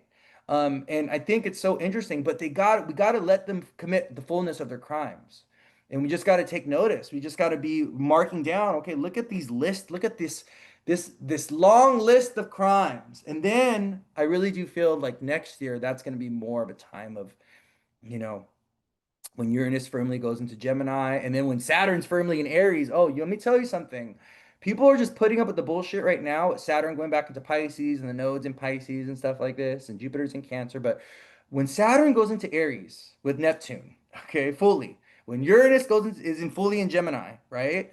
Goes back in Gemini, it's gonna be a different energy next year. It's gonna get a little I'm gonna tell you guys, it's going to get violent. I know we want to be a non-violent peoples and we want to be like, kumbaya and sunshine and rainbows and everything, but look what happened to MLK. Okay? Violence eventually is gonna, because why? We're not the violent people, but the oppo look at the Christian nationalists right now. They are very violent. They're a very violent people. There's a lot of look at their attachment to guns in this country. They love guns. They're very violent. So what are we going to do? How do you respond to people that are violent without your own violence? I mean, we get put in a conundrum. And that's where we get to Jesus, and Jesus is like, oh, you just turn your other cheek. But I'm sorry. I'm not someone that's going to be turning the other cheek. That's not me. I have Jupiter in Aries, and I have Saturn, Uranus, and Sagittarius. And I have an eighth house Mars, and I'm a Scorpio stellium. I'm very Martian. Okay. If they want to fight and go to war, baby, I'll see you outside. Catch me outside. We need to get strong, everybody, okay? Because that's my vibe. I listen. I have a Pisces rising. Yes, I am, but my Jupiter's in Aries, and I have Saturn, Uranus, and Sag. So if the revolution's gonna be on the streets and scrapping, and that's how the revolution is, baby, I'm there. I'm there. Okay. So like I just think that peacekeeping and kumbayaing and thinking that that's gonna get us somewhere, baby. I'm sorry, that's not where the energy is at. That's not where the energy is trending. Okay, it's just not where the energy is trending. It's Neptune, Saturn, and Aries, Uranus and Gemini, Pluto and Aquarius. Gemini, Aries, and Aquarius. These are very masculine signs, especially Aquarius and Aries. And these are signs, especially Aries. Okay, of Aries is the sign of violence. Aries is the sign of war. Aries is the sign of guns. Aries is the sign of blood. Aries is the sign of like, you know what? The words aren't working. Let's just throw some fucking fists. Okay? Like, that's Aries. So I don't know how we're gonna avoid this. You know? It's like, come on, y'all. You know what I mean? Like I just think we need to toughen up a little bit. We need to start going to the gym and start working out, babe. You need that. You're gonna need that body. Let me tell you something, okay? You're gonna need that strong body. There's a reason why so many people are being called to go to the gym and like work on their bodies and stuff like that because you gonna need that strong body in the upcoming years. Like, let me tell you, you may need it. So get strong, okay? Get strong, get power. Get those muscles going, okay? Work on your Mars energy. Work on your Mars, okay? Anyways, let's get back to the astrology. Let's get back to the astrology. My bad. So, Venus square Uranus for the eclipse. Venus going into her fall in Virgo, okay? So, Venus is fallen in Virgo. And not only is she an immutable sign where she's fallen, she's also squaring Uranus and Gemini by a degree. So to me, this is giving instability when it comes to relationships and partnerships and also financial matters or even like friendships or even things that we expect to be stable. Venus has entered a sign where she's very unstable, where she's very weak, okay? She's debilitated, and she's also squaring Uranus. So this is the Venus square Uranus is also giving clashing of values with people. So, and we have a 29-degree Mars. Mars is at a critical degree. Mars is at a degree, right, where the eclipse is at. So the fact that the eclipse is happening at 29 and also Mars at 29 activates the Mars. So whenever there's a celestial event and there's a planet that's at the same degree of the celestial event, the planet that's at that same degree is more active, is more prominent. Its energy is going to be more influential. And we have Mars in Libra, 29 degrees. Libra is a sign of justice, right? Libra is a sign of balance. Libra is a sign of fairness. But Libra is also the sign of what? Relationships, marriage, commitments. So with Mars in Libra, 29 degrees, moving into a square. So Mars, he's moving into a square with Pluto and Scorpio. So he's already squaring. He's going to be squaring Pluto pretty much. Not really, not until he ingresses into Scorpio and then he squares Pluto and Aquarius at one, but he's already building into that square with Pluto. And Mars squared Pluto is a very intense, dramatic thing. So that's why I'm feeling like Monday, Tuesday, as Mars ingresses into Scorpio and squares Pluto, it seems like there's going to be some like really big conflicts, really big battles, or there's going to be these, Mars and Pluto are going to war with one another with that square. And when Mars and Pluto are fighting, when Mars, the god of war, and when Hades, the god of the underworld, they face off with each other, there tends to be a lot of drama, a lot of conflict, or there can be something very pivotal or something very monumental that happens with that Mars Pluto square. That's going to happen actually the day after the eclipse on Monday. So that's going to be the 22nd. And we'll talk about that during the week ahead forecast, okay? But I want you guys to be aware of what's happening in the realm of relationships and partnerships right now, because not only is Mars in Libra, but Venus is squaring that Uranus and Gemini. And so I kind of feel like it's a very unstable time for relationships and partnerships, but this is a good time for meeting new people, though, and building new relationships or building new connections. So I think that's the other really cool thing about the Venus and Virgo square Uranus and Gemini is this could be about meeting somebody online. This could be about meeting somebody at work. This could also be about meeting somebody when you're out just walking in the park or when you're out in your world, in your daily world. Or this could also be about meeting somebody what was the other one that came to me?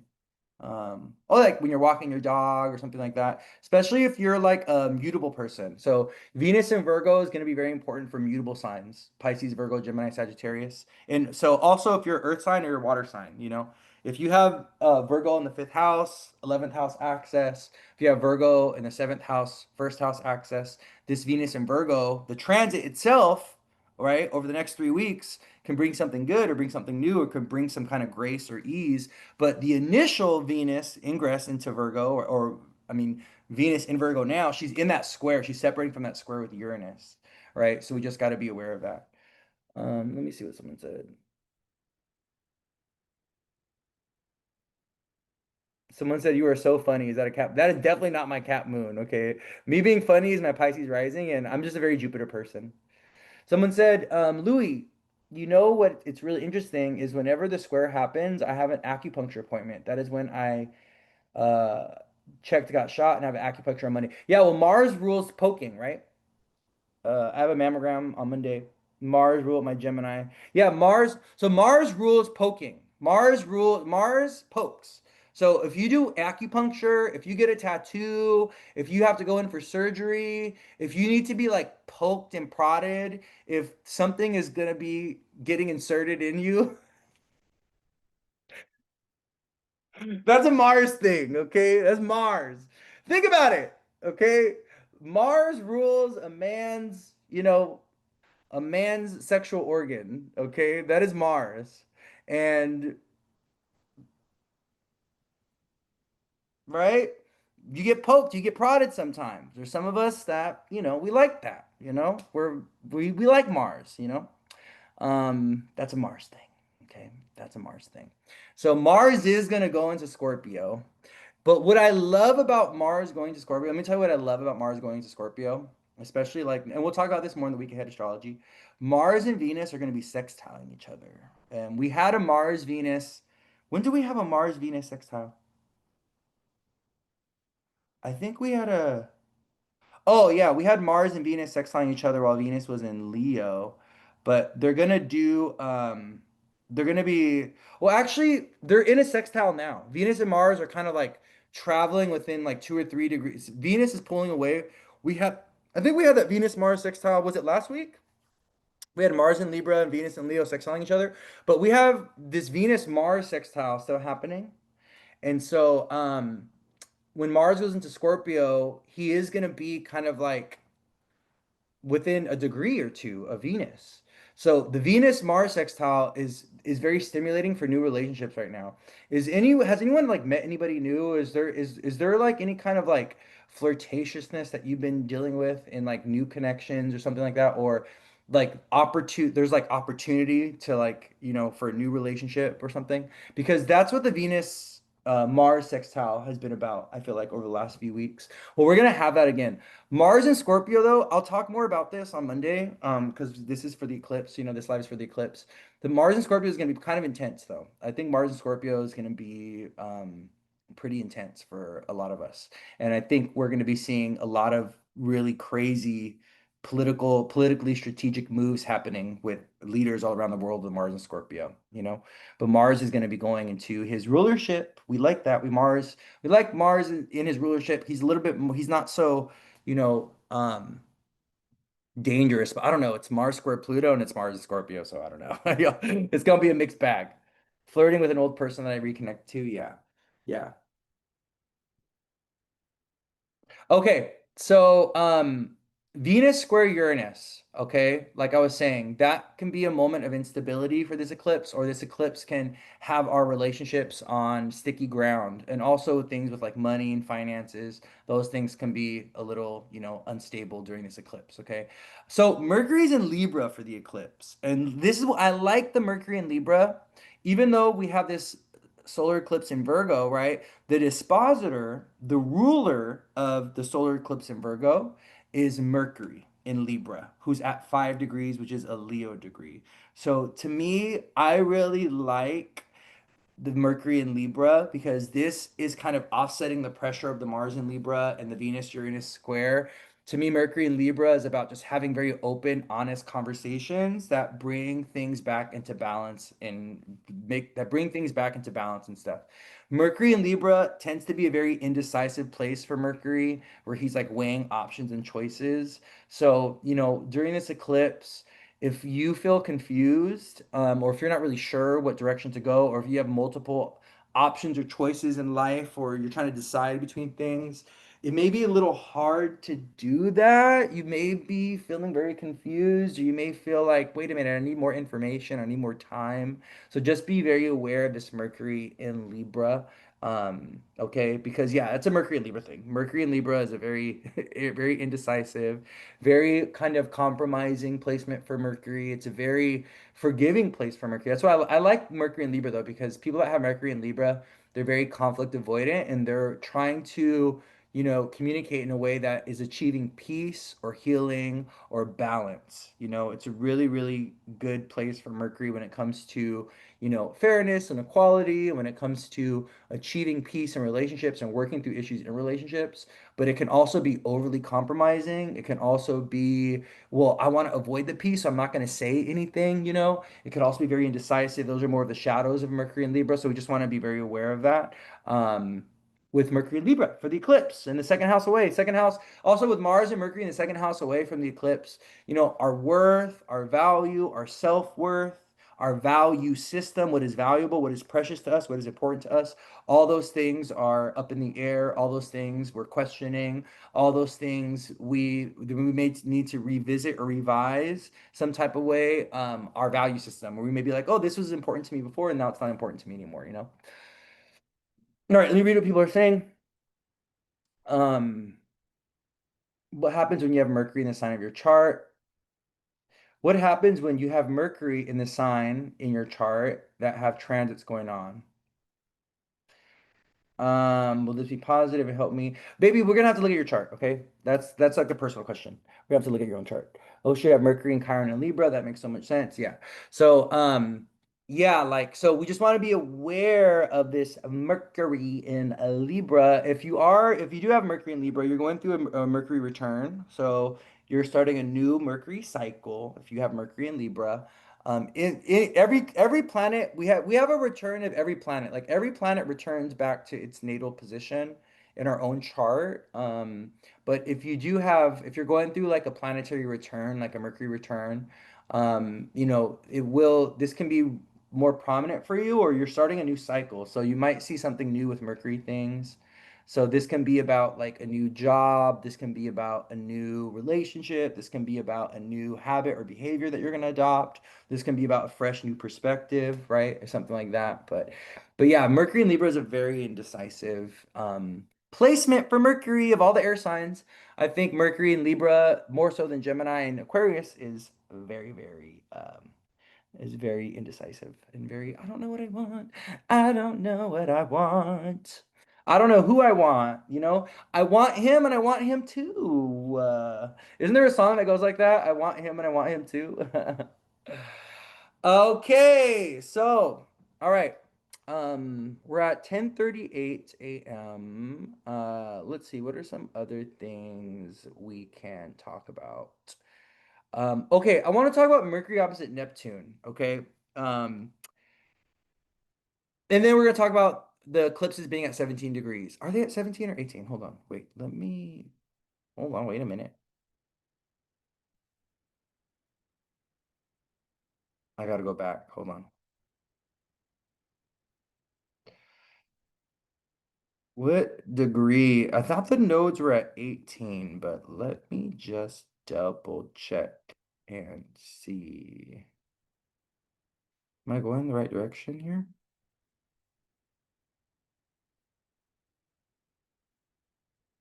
Oh, wait, no, I'm going the wrong direction. Sorry, those of you on YouTube watching. Oh, I gotta go this way. I gotta put Sag on the rising. I remember Sag being on the rising for the eclipse chart. Yeah, the eclipse is at 29 degrees, but I'm trying to figure out I want to see where the nodes are at, where the north node and the south node is at, what degree? 29. Oh yeah, 17. Yeah, 17. 12, 35, 36. That's a Leo degree. So we have the nodes at a Leo degree. So the south node is at 17, the north node's at 17 for the eclipse. Um, Mercury is going to be opposite Neptune, separating from opposition with Neptune. So what I will say with Mercury opposite Neptune, there may be we're going to be feeling a little confused. We're feeling very unsure. we're not really like things are very foggy or things are very unclear or things are very I don't know. To me, Neptune being so close in opposition to the eclipse and being so close to Saturn still, and Mercury separating from the opposition with Neptune, is kind of giving like the Neptune influence is making everything very foggy, very confusing. Everything is like we don't know what's real right now. This is why there's so many like, oh my God, like the conspiracy theories right now are like so bad everything like with the with Mr. CK, Mr. Kirk, and with the shooter, and like it's just even with like Trump and there's just so many conspiracy theories, and we just don't know what is real and what is fake right now. It just seems like everything is just so blurry and so confusing. So with the eclipse opposite Neptune and with Saturn and Pisces, which is also very confusing energy, if you are not sure right now, if things are like foggy, if you don't have all the information, if you're not really, you're feeling like something is just off or something is like, there's like deceit about, there's deception about, we need to hone in on that. We need to listen to that. We need to like get that discernment. We need to get our discernment up, okay? Because Neptune's influence, Mercury separating from a opposition with Neptune, and Neptune opposing the eclipse and being right next to Saturn is kind of giving there's a fog around. There's mass deception, there's mass illusion, there's smoke and mirrors that are kind of making things very unsure in many types of ways, Also, Neptune is connected to the film industry. So Neptune is connected to the film industry, the fashion industry, the music industry. So like, Hollywood, musicians, television. Neptune television is very Neptunian. Like all that's Neptune, right?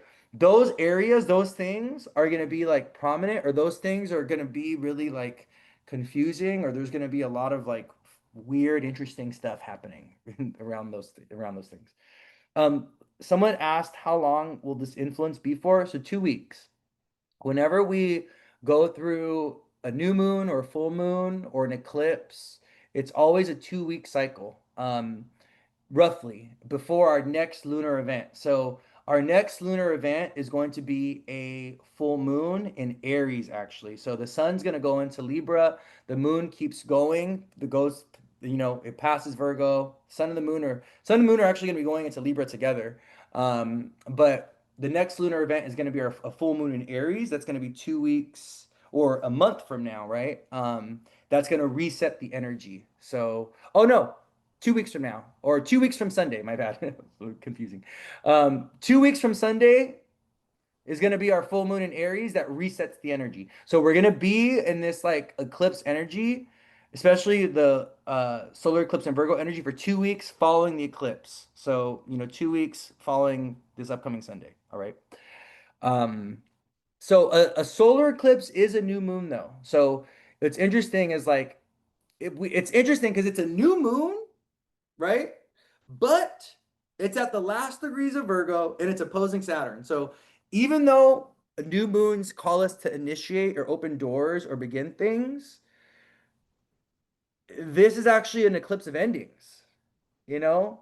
And we may feel like in order for me to start or begin this new thing and go in this new direction, I gotta release myself from this other thing. I gotta free myself from this other thing. I need to take care of this other thing. I need to deal with this other thing and like finish that out or find closure, completion with that thing in order for me to be able to pivot and start and begin and going in this new direction. And it may be multiple, it could be different things. It could be you need to work on your health, or you need like you want to go in a new direction with your health. So you got to like take responsibility and take ownership, and you need to, adhere to a certain dietary plan, or you need to start waking up and get your schedule together, right? It could be like, oh, well, in order for me to find more time to invest in my own craft, I need to have better boundaries with this job, or maybe I need to go part-time or something, right? Or I'm interested in this person and this relationship is feeling empty or whatever, right? So it's just whatever it may be for you.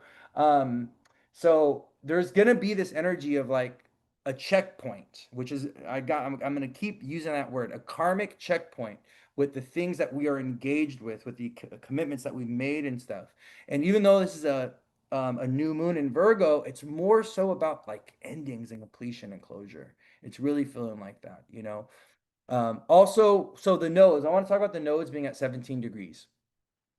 The 17 degrees is a Leo degree. So, 17 degrees is one of the fame degrees. It's one of the popularity degrees.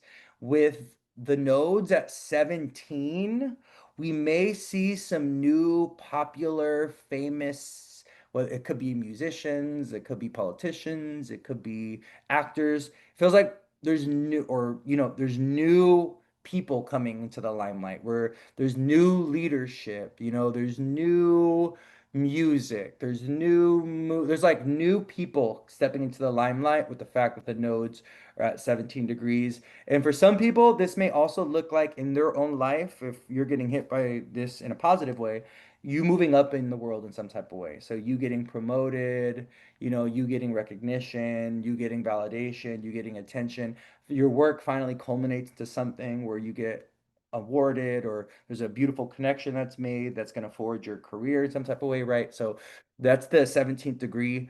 17 degrees also has a lot to do with our children though, and with our fathers and with our bosses. So, so pay attention to how things are moving with your kids, with your own father figures, with the men in your life, and also with like leadership and stuff, okay? Because you may see some changes with that 17 degrees. But the nodes at 17, the nodes at 17. But yeah, so another thing that's like this week has just been very triggering. I feel like it's gonna get better. I just no, I just don't think. I think we just got to. It's just the way it's gonna be for the eclipses. This is a very triggering, intense, emotional time. Okay, and we just need to honor it and let it be what it is. But one of the things I wanted to say was that Mars separating from that opposition with Chiron and Aries, there's a lot of woundedness. There's a lot of unfairness. There's a lot of like social injustice happening right now. And there's a lot of like people that are feeling angry or mad about it, and they want to do something with that anger. We're going to be seeing people doing something with their anger during this eclipse cycle. People are like, what are we going to do, especially when Mars goes into Scorpio? Because Mars in Libra is debilitated, right? So when Mars is in Libra, Mars is trying to keep the peace. Mars is not trying to go to war when he's in Libra. He's trying to, solve the problem. He's trying to fix it. He's trying to achieve harmony and balance. He's trying to fight for justice and equality, but he's not like going to go to war. But when Mars goes into Scorpio, Mars is like, this shit. Okay. It's time for me to go out there and kick some ass and take some names. Because Mars, he leaves from being in detriment where he's weak in an air sign where he's more about equality and peacekeeping, and he goes into Scorpio, which is the sign that he rules, right? Which is, I'm gonna go out there and get that ish. Okay. I'm gonna go out there and attack someone. I'm gonna go ahead and make the plan. I always think of Scorpio when Mars goes in Scorpio. I think of it as espionage and like espionage and spying and, doing the plan, like planning to get back at someone. Like, oh, let me go ahead and lay the plan out. I'm gonna go ahead and trap them. I always think of, booby traps or a Scorpio thing, right? Because there's something premeditated about the way Scorpio works when it comes to how Scorpio exerts power influence. There's something premeditated, there's something manipulative, there's something deceitful, there's something hidden, right? Mars in Scorpio is not about overt war, which is Aries. Aries is more like, no, let's take this outside. Let's fight right now in this moment. Like, let's go ahead and do this now. Let's settle this now. That's Aries. Scorpio is like, it's okay. You just wait. You wait and see. Okay? You just wait. Okay? It may not be next year. It may not be 5 years from now. It may not be 10 years from now. But I'm gonna come back and I'm gonna get you. Because why? Scorpio is one of the signs of vengeance, right? Scorpio is a sign of vengeance. And so, Scorpio is a sign that, like a scorpion, it's gonna sit in its nest, or even like a spider, it's gonna sit in a nest and it's gonna wait. It's gonna wait for its prey to come into the net and to trap it and to kill it, right? Scorpio is a sign that is not overtly, a warrior. It's a warrior behind the scenes. It's working behind closed doors. It's trying to manipulate things and influence things and exert power or force or even get back at things from behind the scene in a hidden way, right? That's why Scorpio is the feminine side of Mars, right? Where Aries is the masculine side of Mars. Also, where do we get the connection of Scorpio and Mars? Do you guys know why Scorpio is a water sign? And where do we get, why would Mars rule over a water sign? Well, let me tell you why. If you actually go to Mars, okay, which one day we may be able to, okay, Mars has water on it. But what state does most of the water on Mars exist in? Pretty much all the water, I believe. Frozen. It's all frozen. And the majority of the water on Mars is actually underneath the surface, subterranean. It's underneath the surface. So what they've learned is that Mars, not only does Mars have polar ice caps, but Mars has water, large oceans of water that are frozen underneath the surface. And so that's where we get Mars's connection to the sign of Scorpio. Because Scorpio is water in a frozen state. And when water is frozen, it becomes what? Dangerous. It can cut you, right? You could stab someone with a piece of ice, right? And it's not good for life. So when we're talking about, you know, um, Scorpio being a water sign, we're talking about water that is not good for life, that is dangerous, which is ice, right? Does that make sense? So this is where we get the connection between Scorpio being a water sign. And it's also water that's underneath the surface. Scorpio works from underneath, right? From beneath, from below. This is why Hades, when we think about hell, Scorpio, we think about hell being beneath us, underneath the ground. Scorpio energy. Does that make sense? It's all metaphorical, but it's also a metaphor of the actual planet Mars because Mars rules the sign of Scorpio. Does that make sense? Am I tying this all together for you guys? A lot of people have a hard time understanding why Scorpio is a water sign. Well, I just literally explained it to you. But yeah, so yeah, Mars going into Scorpio. Okay, that's why. Why was I talking about that? Oh yeah, because Mars ingressing into Scorpio and squaring Pluto, and we'll talk more about that Mars ingress on the week ahead astrology on Monday. Okay, I'm going to talk about Mars and Scorpio a little bit more.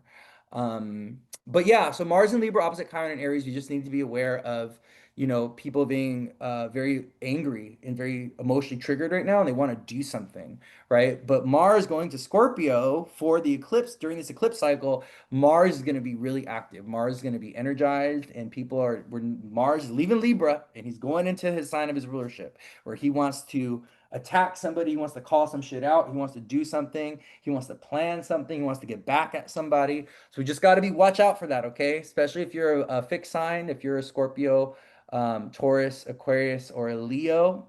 Mars is going right onto my Sun and my Mercury over the next few weeks. So oh, we're gonna see what that's about. We're gonna see what that's about. Mars going on my sun. I won't be surprised if someone attacks me. Or sometimes when Mars conjuncts your sun and your Mercury, you can deal with an attack. Like someone, you can have a fallout with a coworker. You can have a fallout with your father. You can have a fallout with your boss. Especially when Mars hits your sun with a square opposition or conjunction, you can have a fallout with the boss, with the leadership figure, with a child, with your father, with a sun person, or even you can have a run-in with an authority figure like a cop, and you're like, oh my God, you know.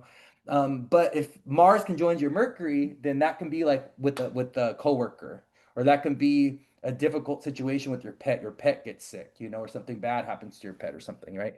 So it's always nice to track Mars. But yeah, if you have fixed sign placements, early degrees of fixed sign like myself, Mars is coming for us. You better get ready, okay? And we'll talk more about that on Monday. So yeah, so solar eclipse in Virgo. Okay, anything else? Anybody have questions that are connected to the eclipse? Um, we're about 2 hours in right now. As a Sun in Scorpio, actually find that Mars in Scorpio is a choose. Oh yeah, Mars. Oh yeah, same. I know a few people that have Mars in Scorpio, and when I see their Mars come alive, I'm like, damn, that is where we get the bad rap. That is where Scorpios are getting the it ain't the sun, it ain't people with the sun in Scorpio that are, uh that are the dark Scorpio archetype. It's actually what I've noticed, it's actually when people have Mars and the moon in Scorpio. I've noticed that when people have Mars and Moon in Scorpio, they can be really vengeful and they can be mean and they can get back at people and they can be very intense, and they can be they can be intense. They get angry and then they explode. I think Mars and Moon and Scorpio people they explode because Scorpio bides its anger. It sits with emotion for a long period of time and then eventually it explodes like a volcano. I think a volcano is a good metaphor for scorpionic energy. And a lot of Scorpios, they're not gonna go ahead and, you know, call something out or address something. They will usually sit on it over a long period of time before until it bothers them so much, and then all of a sudden they just fucking explode and they and it gets ugly. Listen, when you don't piss off a Scorpio placement, don't betray them, don't hurt them, okay? Because especially if they got the Mars, they got the Moon, they got the Saturn there, they got the Mars, Moon, Saturn there. Oh, Lord Jesus. Venus and Scorpio, I don't, it depends. It depends. I think Sun, Mercury, and Venus and Scorpio I don't think we get the shadows of, the violence of Scorpio unless we have Moon. I don't know. This is just me talking. Unless we have Moon, Saturn, Mars. But it's possible though. It's possible. Very possible. You know, um, People that have Venus and Scorpio, but you're gonna see it more so in how they show up in relationships with Venus and Scorpio. It's more about control, trust issues. I always think about what's so interesting about Scorpio and Capricorn. Scorpio and Capricorn have this in common, which is why they sextile each other. They love control. And so when I think of Venus and Scorpio, I think of someone that is trying to control a relationship to cope with their trust issues or to cope with their vulnerability issues. And so they'll use money or resources to control a situation, or they'll even, you know, want to make a partner financially codependent on them so that they have that guarantee, that kind of false safety of like control in the relationship, right? Scorpio is a very controlling sign, but it can do it in a way where it's not very overt it's a very covert controlling sign. I think Capricorn can be like that as well, very covert, like controlling from the back end, like pulling the strings, it's like using money or because Scorpio and Taurus, right? That's the axis of money and resources. So it's like more using money or using resources to manipulate a situation. And you'll see this, a lot of Scorpio parents are like this. A lot of Scorpio Capricorn parents are like this. They're like, "Oh, if you want this, you got to do this," or if you don't do this, I'm going to take this away from you. You know what I mean? Or if you do this, I'm going to reward you with something, right? And you'll see this with Scorpio and Capricorn. They use resources, they use money, um, in order to, get people to do things, in order to control situations, control their kids, stuff like that. It's a very Capricorn, very Scorpio thing to do. A very, very Scorpio thing. I knew someone with Capricorn Sun, Virgo Moon, Scorpio Venus. She's a very controlling mom and needed help, but got in her way. Yeah, so yeah, you know, when Scorpio energy doesn't feel safe, every sign does this. Every sign has certain attributes that they reach to in order to go ahead and assert power in the realm of like relationships and stuff, right? Every sign has a different way of doing that though. So it's just learning about the signs and knowing their good qualities and their shadowy qualities and, seeing what brings out the shadowy qualities. Sometimes every sign has its own trauma. Every sign has its own trauma. And when a certain trauma gets activated for that sign, they're going to default to certain behaviors that can be very shadowy. Sometimes it can be escapism and addiction. Sometimes it could be control. Sometimes it could be avoidance, running away and just being like, fuck it, I'm out of this bitch. I'm getting out of here. Fire signs, Sag, Gemini, okay? Oh, the relationship is getting too hard. We got to put in work. Oh, you know what? Fuck it. I'm out. Peace. Gemini, Sag things, that's a fire sign thing. Like when it gets rough, when it gets hard, they're like, you know what? Fuck it. Let's just burn it all down. But these are all defense mechanisms, right? These are ways that we protect ourselves, right? and stuff like that. So something to think about. But all right, so we're at 2 hours now. All right, so let's go ahead and wrap this up. Let's go ahead and wrap this up. Let's wrap this up. So solar eclipse in Virgo. Let's give this a nice summary. This is my Jerry Springer final thoughts, okay, for the eclipse. All right. And for those of you that have stayed this entire time, thank you. I love you. Thank you for being here. Thank you for supporting me. I'm so grateful and appreciative of this beautiful community that we've built. And you guys have allowed me to have a beautiful life. Like my life is so different than when I was working in banking 5 years ago, and it's only made possible because of you people. And you guys, you send me your family, you send me your friends for readings, and it's just such a beautiful thing. I'm so happy that, we are in this timeline and we're able to build this beautiful community with each other, and I'm just so grateful for it. I'm so appreciative for it. But anyway, so final thoughts before I start crying. I'm getting all emotional. Um, Final thoughts with the eclipse, okay? So it's a solar eclipse in Virgo, which is a new moon. The solar eclipse piece, the sun is about what? It's about our identity. It's about our ego. It's about our self-expression. It's about how we shine in our world. It's about our relationship with our identity. It's about our confidence. It's about joy. It's about, the journey of our soul, our mission in this lifetime, right? That's so there's an awareness with Virgo, right? Solar eclipse in Virgo, we got to purify, we got to cleanse, we got to discern, we got to get clear in some type of way with who we are and what we want for ourselves with this eclipse. And but there's something that we got to release or let go of because it's a solar eclipse, new moon in Virgo with the south node, right? We have the south node in Virgo. So there's something exiting. There's something that we're moving away from. There's something that we're surrendering. There's something that we're letting go. And it can be associated with the sun or the moon. It could be emotional, traumatic things from the past, certain emotional patterns, certain mental patterns, certain ways of being, certain ways of doing things. In the sign of Virgo, it's things associated with our health. It's things associated with our habits. It's things associated with work, our jobs, the type of work that we're doing. Those are things that we're moving away from. Those are things that we're letting go of. Okay. We are feeling like we want to start something new, or we're seeing the beginnings of new things. We're seeing the birthing pains of new things, right? We have Uranus and Gemini at 1 degree. We have Neptune at 0 degrees, right? Even though Saturn has gone back into Pisces, Saturn ingressed into Aries for his first time in the last 30 years, right? Or the last, what, 29, 30 years? I don't know.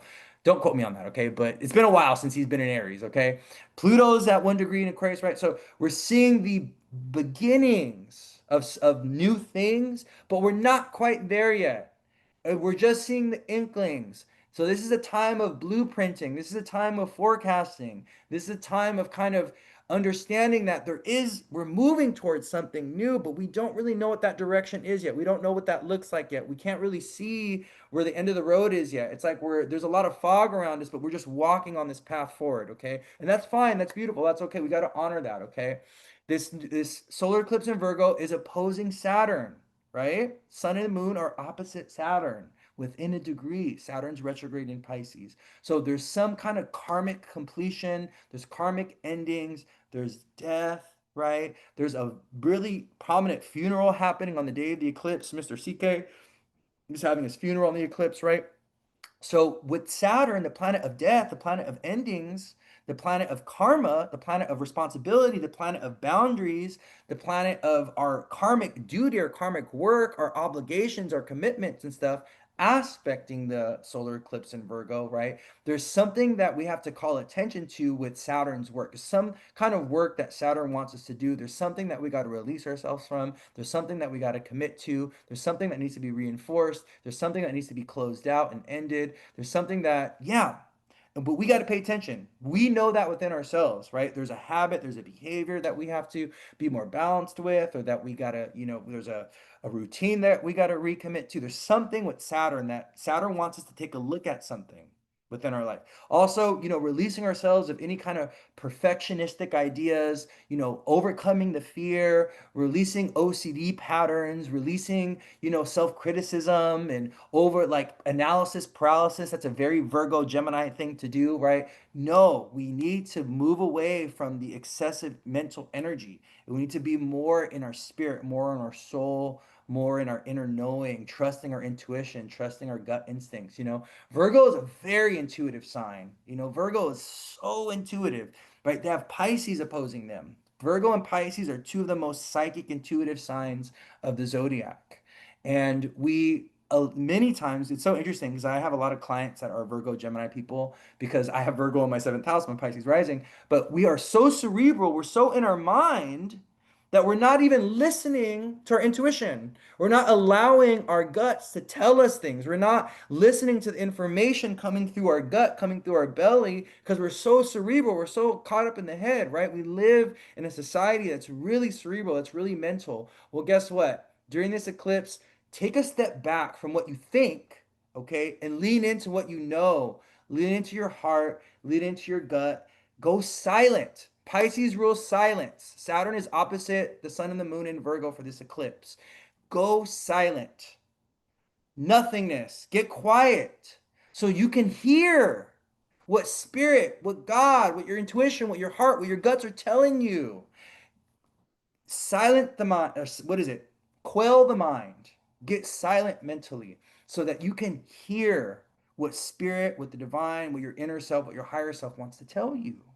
There's information coming into us all the time. We need to be discerning with the information that we're absorbing during this eclipse. There's going to be a lot of negative information. There's going to be a lot of negative press. There's things are really dark right now and stuff like that. That doesn't mean you have to watch it. That doesn't mean you have to engage with it. That doesn't mean it's your responsibility to absorb all this information, right? So I think it's important that, we be discerning with what information we're taking in and also with how we're using the mind or what the mind is doing during this eclipse season. We got to quell the mind. We got to move away from the thoughts. We got to dip into the heart and dip into the gut, because the mind blocks intuition. Let me tell you something.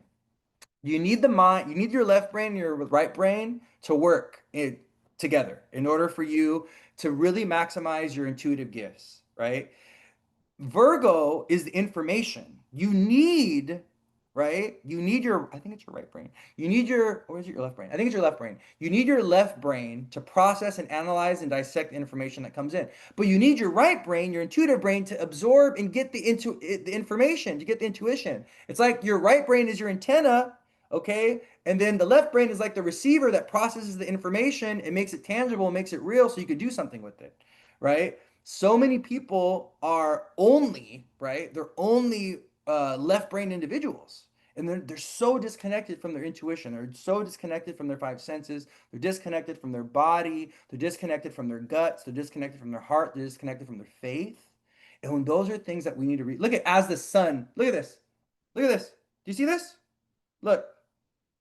As the sun's rays are cresting into the room, okay, we need to develop a deeper relationship with our intuitive body. And that's what this eclipse wants us to do.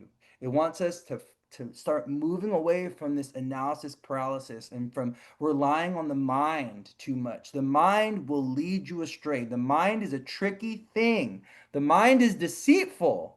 The mind is dishonest. The mind loves to lie to us. Mercury's a liar. I hate to say it, but Mercury's a liar. The mind lies to us all the times, and we lie to ourselves, right? In order to cover ourselves up from truth, in order to avoid things that hurt, right? We love to live in deception. Well, guess what? Solar eclipse in Virgo, opposite Saturn and Pisces. No more living in lies. No more deceiving the self. No more living in shadows. No more living in illusion and fantasy. It's time to wake up. It's time to see things as they are. Solar eclipse in Virgo, opposite Saturn and Pisces. Get real, get practical, get realistic, right? But also get intuitive, get spiritual, lean into faith, right? Move away from the excessive cerebral mental energy, okay? Very important for this eclipse. If you are a mutable sign, Pisces, Virgo, Gemini, Sagittarius, this is a very important eclipse for you. This is a life-changing eclipse for you, possibly, especially if you're getting hit by the nodes or if you have anything at the last degrees of Pisces, Virgo, Gemini, Sag, okay? But yes, I love you all so much. I think that's it. I think that's all I have to say. I think I'm all tapped out. I also got 3 readings today, so I have a busy day ahead of me. The moon just went into my seventh house. Let me drink. I didn't even drink my tea. Oh my goodness. The moon just went into my seventh house of clients. So I'm going to be busy today. I have quite a few readings. But I love you all so much. Look at the sun. Go outside, get some sun today, okay? It's a beautiful day, and you guys be well. I'm gonna go ahead and I'm gonna try to get this posted on YouTube as quick as possible. Oh, look at the sun coming in. It's so gorgeous. And you guys, yeah, take care. Be well, okay? Um, And yeah, I'll see you guys on Monday for the week ahead. And I don't know, we'll see. I might show up. I might show up on the weekend. I'm just tap into my stories. I might do a live on I might do a live on what's today? Friday? I might do a live tomorrow or Sunday on the eclipse. And I don't know, we'll see. I don't know, we'll see. I have some ideas, but I also am just trying. I'm a Pisces rising, right? So these eclipse energies have been hitting me, and make sure you're getting rest. Make sure you're drinking a lot of water. Make sure you guys are all taking care of yourself and sleeping as best as you can. Sleep is probably going to be really hard or really difficult during this eclipse, but make sure you're taking naps throughout the day and stuff like that. And really balance right now is so important. Don't work yourself into the ground. Don't try to do too much during this eclipse energy. You want to make sure that you're really resting and you're sleeping and you're giving yourself downtime. The energy, right? The sun and the moon, eclipses block out the light of the sun and the moon. So when the light of the sun and the moon get blocked out, there's no energy. Like it's like we're disconnected from our power source, right? If you think about it, the sun is the battery. The sun is the battery of this reality. The sun is keeping everything going. The sun keeps the planets rotating. The sun, you know, beams its light upon Earth that brings life and brings energy. Well, guess what? With the eclipses, the light of the sun gets blocked out, right? We get disconnected from the sun's light. It's like the battery gets shut off. So don't be surprised if there's blackouts. I wouldn't be surprised if there's like a blackout with this eclipse or something, because with Saturn opposite the sun. There's going to be really intense laws being passed, though. I've just got to let y'all know now. There's going to be some really intense laws getting passed and stuff like that over the upcoming few weeks. And there's going to be a lot of things around censorship and the silencing of people and things like that. Also, before I go, the last thing that I wanted to talk about was Pisces is the sign of the martyr. And so it's really interesting is, Pisces is the martyr, Pisces is the victim. And it's so interesting to see what's happening with Mr. CK and how like they are trying to turn him into a martyr. But we all know, when we're the real martyr. We know who the real martyrs are, George Floyd and MLK and you know we know what martyrdom really is about. A real martyr dies for what they believe in, but they die in a way that's very principled and moral and ethical, and they were fighting for like goodness and righteousness, right? So, one of the things we always want to remember when it comes to people's passing is, the way people live becomes their legacy, right? And that becomes how they're going to be remembered. So, we have some deceitful martyrdom, weird stuff happening right now, but it's okay. It's all part of this timeline and it's all part of certain things that need to happen in order for us to change, in order for us to evolve, and in order for a better version of society to, happen or to manifest. So, okay, so but yeah, Pisces is the sign of the victim. Pisces is the sign of martyrdom. Pisces is the sign of self-sacrifice. And really, really, putting ourselves on the line for others and things like that. So, this is a time where we need to lean into relationships and connection and community a lot. This is a time where we need to be really open and supportive of others. We need to be very sensitive and delicate. This is a very fragile energy. This energy is it's very like malefic, but Pisces and Virgo are very fragile signs. These are very fragile energies, they're very sensitive.